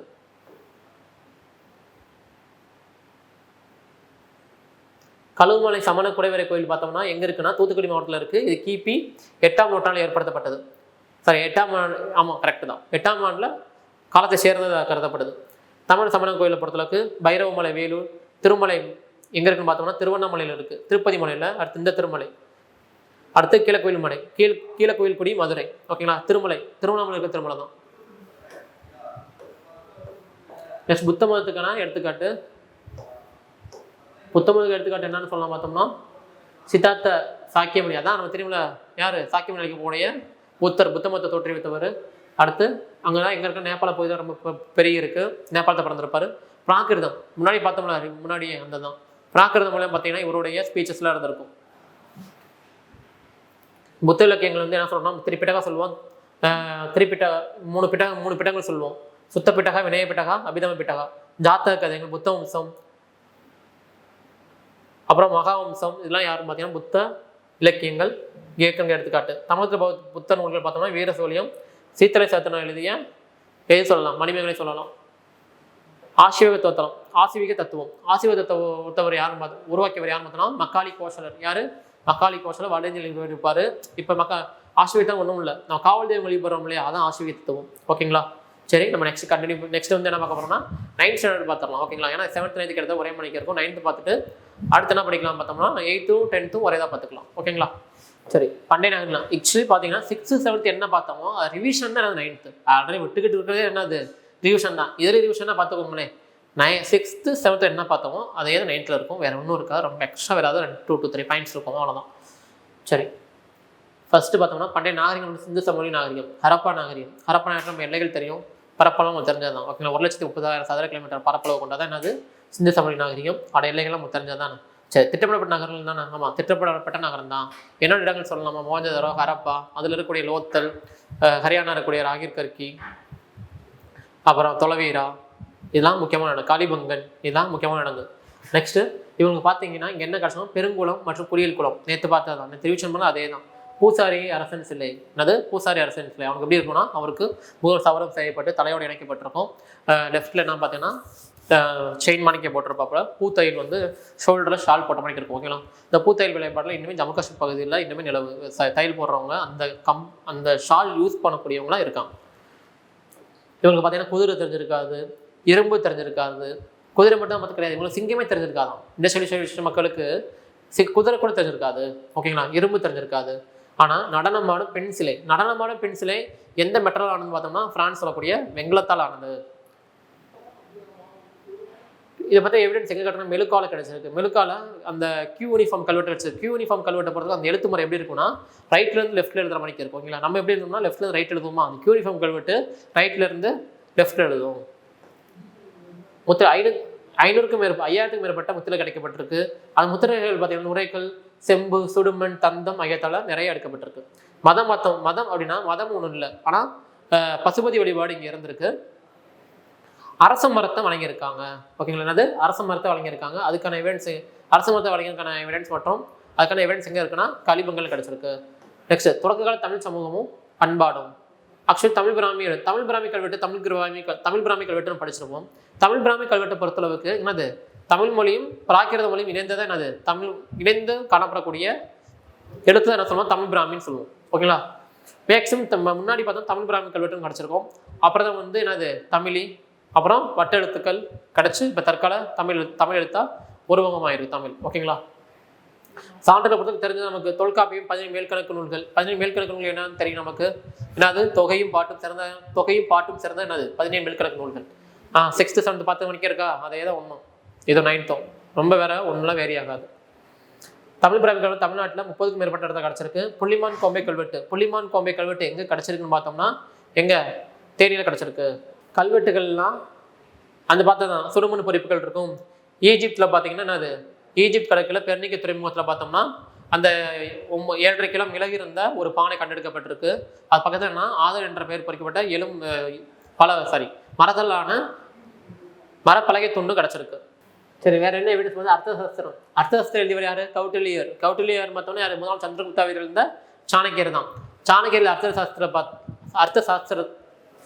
சாணக்கியர் எழுதிய அர்த்தசாஸ்திர நூலில் பார்த்தோம்னா அவர் என்ன சொல்லியிருப்பாரு பார்த்தோம்னா பாண்டிய நாட்டு முத்து வந்துட்டு காவட்டக்கம் அப்படின்னு சொல்லியிருப்பாரு. ஓகேங்களா, இலங்கை அரசனை பற்றியும் இந்த அர்த்தசாஸ்திரம் சொல்லியிருப்பாரு. சோழர் காலத்தில் பார்த்தோம்னா யார், சோழர் தலைநகரம் தெரியும், துறைமுகம், சின்னம் அதெல்லாம் தெரியும். கரிகாலன், அதாவது சோழ வம்சத்தை பற்றி, அது கரிகாலை பற்றி சொல்லக்கூடியது எதுன்னு பார்த்தோம்னா பட்டினப்பாலை. பட்டினப்பாலை எழுதியவர் யாருன்னு பார்த்தோம்னா கடையிலூர் உருத்திரங்கண்ணனார். நெக்ஸ்ட் பாண்டியர் தலைநகரம் தெரியும், சின்னம் தெரியும். பாண்டிய தலைநகரம் என்னமா, சின்னம் என்னையா சொல்லுங்க பார்க்கலாம். நெக்ஸ்ட் வேளாண்மை. வேளாண்மையை பொறுத்தளவுக்கு வேளாண்மை செகண்ட் கொடுமலை கிடச்சிருக்கு. காவிரி பூம்பட்டம் துறைமுகம். ஓகேங்களா. நெக்ஸ்ட் அரிக்கைமேடு. அரிக்கைமேல் என்ன கிடச்சிச்சு, அரிக்கைமேலில் கற்கருவிகள் கிடச்சாரு. பழைய கற்கருவிகள் கிடச்சிருக்கு. சங்ககால பொருட்கள் கிடச்சிருக்கு. ரோமானிய நாணயங்களும் கிடச்சிருக்கு அரிக்கைமேட்டில். கீழடி என்னது, கீழடி இந்த சிவிலைசேஷன் சிந்து சமவெளி நாகரிகத்துக்கு கிட்டத்தட்ட அதுக்கு முற்பட்டதாக கருதப்படுது. ஓகேங்களா. அது கொடிக்காடு, ஆதிச்சநல்லூர், முதுமக்கள் தாலி ஆதிச்சநல்லூர். பொருந்தல் எங்க இருக்குன்னா பழனிக்கு பக்கத்தில் இருக்க திண்டுக்கல் மாவட்டத்தில் இருக்கு. குவான் லூப்பாட்னு சொல்லக்கூடிய பெரும்பத்தன்கள் வந்து தாய்லாந்து கிடைக்கப்பட்டிருக்கு. இந்த பெரும்பத்தன்கள் வந்து எதை சொல்றோம் பார்த்தீங்கன்னா, அந்த அடக்கடை ஒரு கல்லை சுரண்டுவாங்க இல்லையா, தங்கம் வந்து புயூர் கோல்டா இல்லையான்னு, அதான் தான் இந்த உரைக்கல். அடுத்த வெளிநாட்டு உரிய படத்திற்கு எரித்திரி கடல் பெரிப்ளஸ் வந்து லத்தீன் மொழியில் எழுதப்பட்டிருக்கு.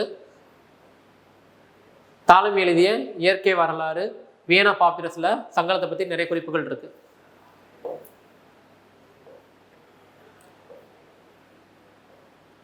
சங்கடத்தில் பார்த்தீங்கன்னா மக்கள் வந்து திணை அடிப்படையில் இருந்திருப்பாங்க. அகத்திணை புறத்திணை. அகம்னா என்னன்னு பார்த்தீங்கன்னா இல்வாழ்க்கை, லவ் அண்ட் அஃபெக்ஷன், இதில் வந்து இருக்கதான் நான் அகத்திணைன்னு சொல்றது. புறத்திணை என்னது, அறிவு, வீரம், கொடை, புகழ், பெருமையை சொல்றதா புகழ், வெற்றி, இதெல்லாம் சொல்றதா என்னது புறத்திணை. அகத்திணை வந்து என்னதுன்னா ஐந்திணை சொல்லுவோம். அது முதற் பொருள், உரிப்பொருள், கருப்பொருள் பிடிச்சிருப்போம். முதற் பொருள் என்ன பார்த்தோம்னா நிலமும் பொழுதுன்னு சொல்லுவோம். உரிப்பொருள்னா பார்த்தீங்கன்னா அவங்களுக்கு personal life, marital life status பற்றி சொல்றது. கருப்பொருள்னா என்னென்ன கிடச்சிச்சு, சாரி அவங்க நீர், பறவை, அவங்க வணங்கக்கூடிய தெய்வங்கள் எல்லாம் சொல்லலாம் கருப்பொருள் சொல்லுவோம். ஓகேங்களா. ஐவகை நிலங்கள் பார்த்தீங்கன்னா அன்பின் ஐந்திணைகள் என்ன பார்த்தீங்கன்னா குறிஞ்சி, முல்லை, மருதம், நெய்தல், பாலை. சேர தலைவர் வஞ்சி. துறைமுகம் நமக்கு அஃப்கோர்ஸ் தெரியும், தொண்டியும் முசிறியும். நூல் வந்து பயிற்றுப்பத்து. மாலை என்ன மாலை தெரியுமாயா, என்ன மாலை, ஆன்சர் பண்ணுங்க பார்க்கலாம். புகழூர் கல்வெட்டு எங்கே கிடச்சிருக்குன்னா புகழூர் கல்வெட்டு எங்கே கிடச்சிருக்குன்னா கரூரில் கிடச்சிருக்கும். நெக்ஸ்ட் அறிவு மலர்ச்சியும் சமூக அரசியல் மாற்றமும். மகாவீரரை பற்றி நேற்று பார்த்தோம். புத்தரை பற்றி நேற்று பார்த்தோம். ஓகேங்களா. அதை என்ன சொல்றேன்னா 6th 7th என்ன இருக்குது, அதாவது அதுல இருந்து தான் அப்படியே எக்ஸாக்டாக என்னது டிட்டோவா அதில் இருக்குது. என்னது புத்தர் உணர் பேர் என்ன சொல்லுவோம்னா, புத்தர் பிறந்த இடம் என்னன்னா லும்பினி கார்டன். இவர் வந்து சாக்கியமணின்னு சொல்லுவோம்.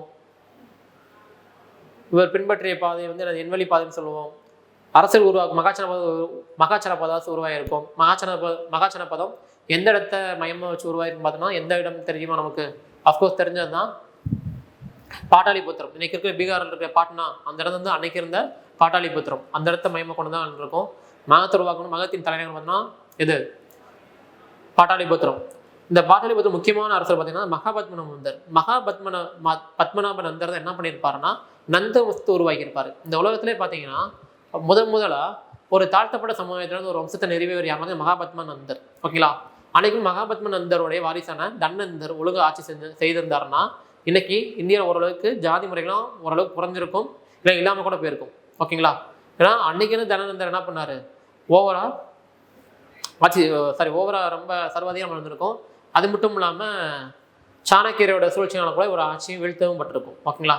தனந்தர் அப்படி ஒருத்தர் அவருடைய ஆட்சி சிறப்பாக இருந்துச்சு, அவர் எல்லாத்தையும் கடந்து வந்திருந்தாருன்னா இன்னைக்கு நாட்டில் இந்தியா முழுக்கவே என்னது ஜாதி சமயம் ஓரளவு குறைஞ்சிருக்கும் அப்படின்ட்டு நம்பலாம்.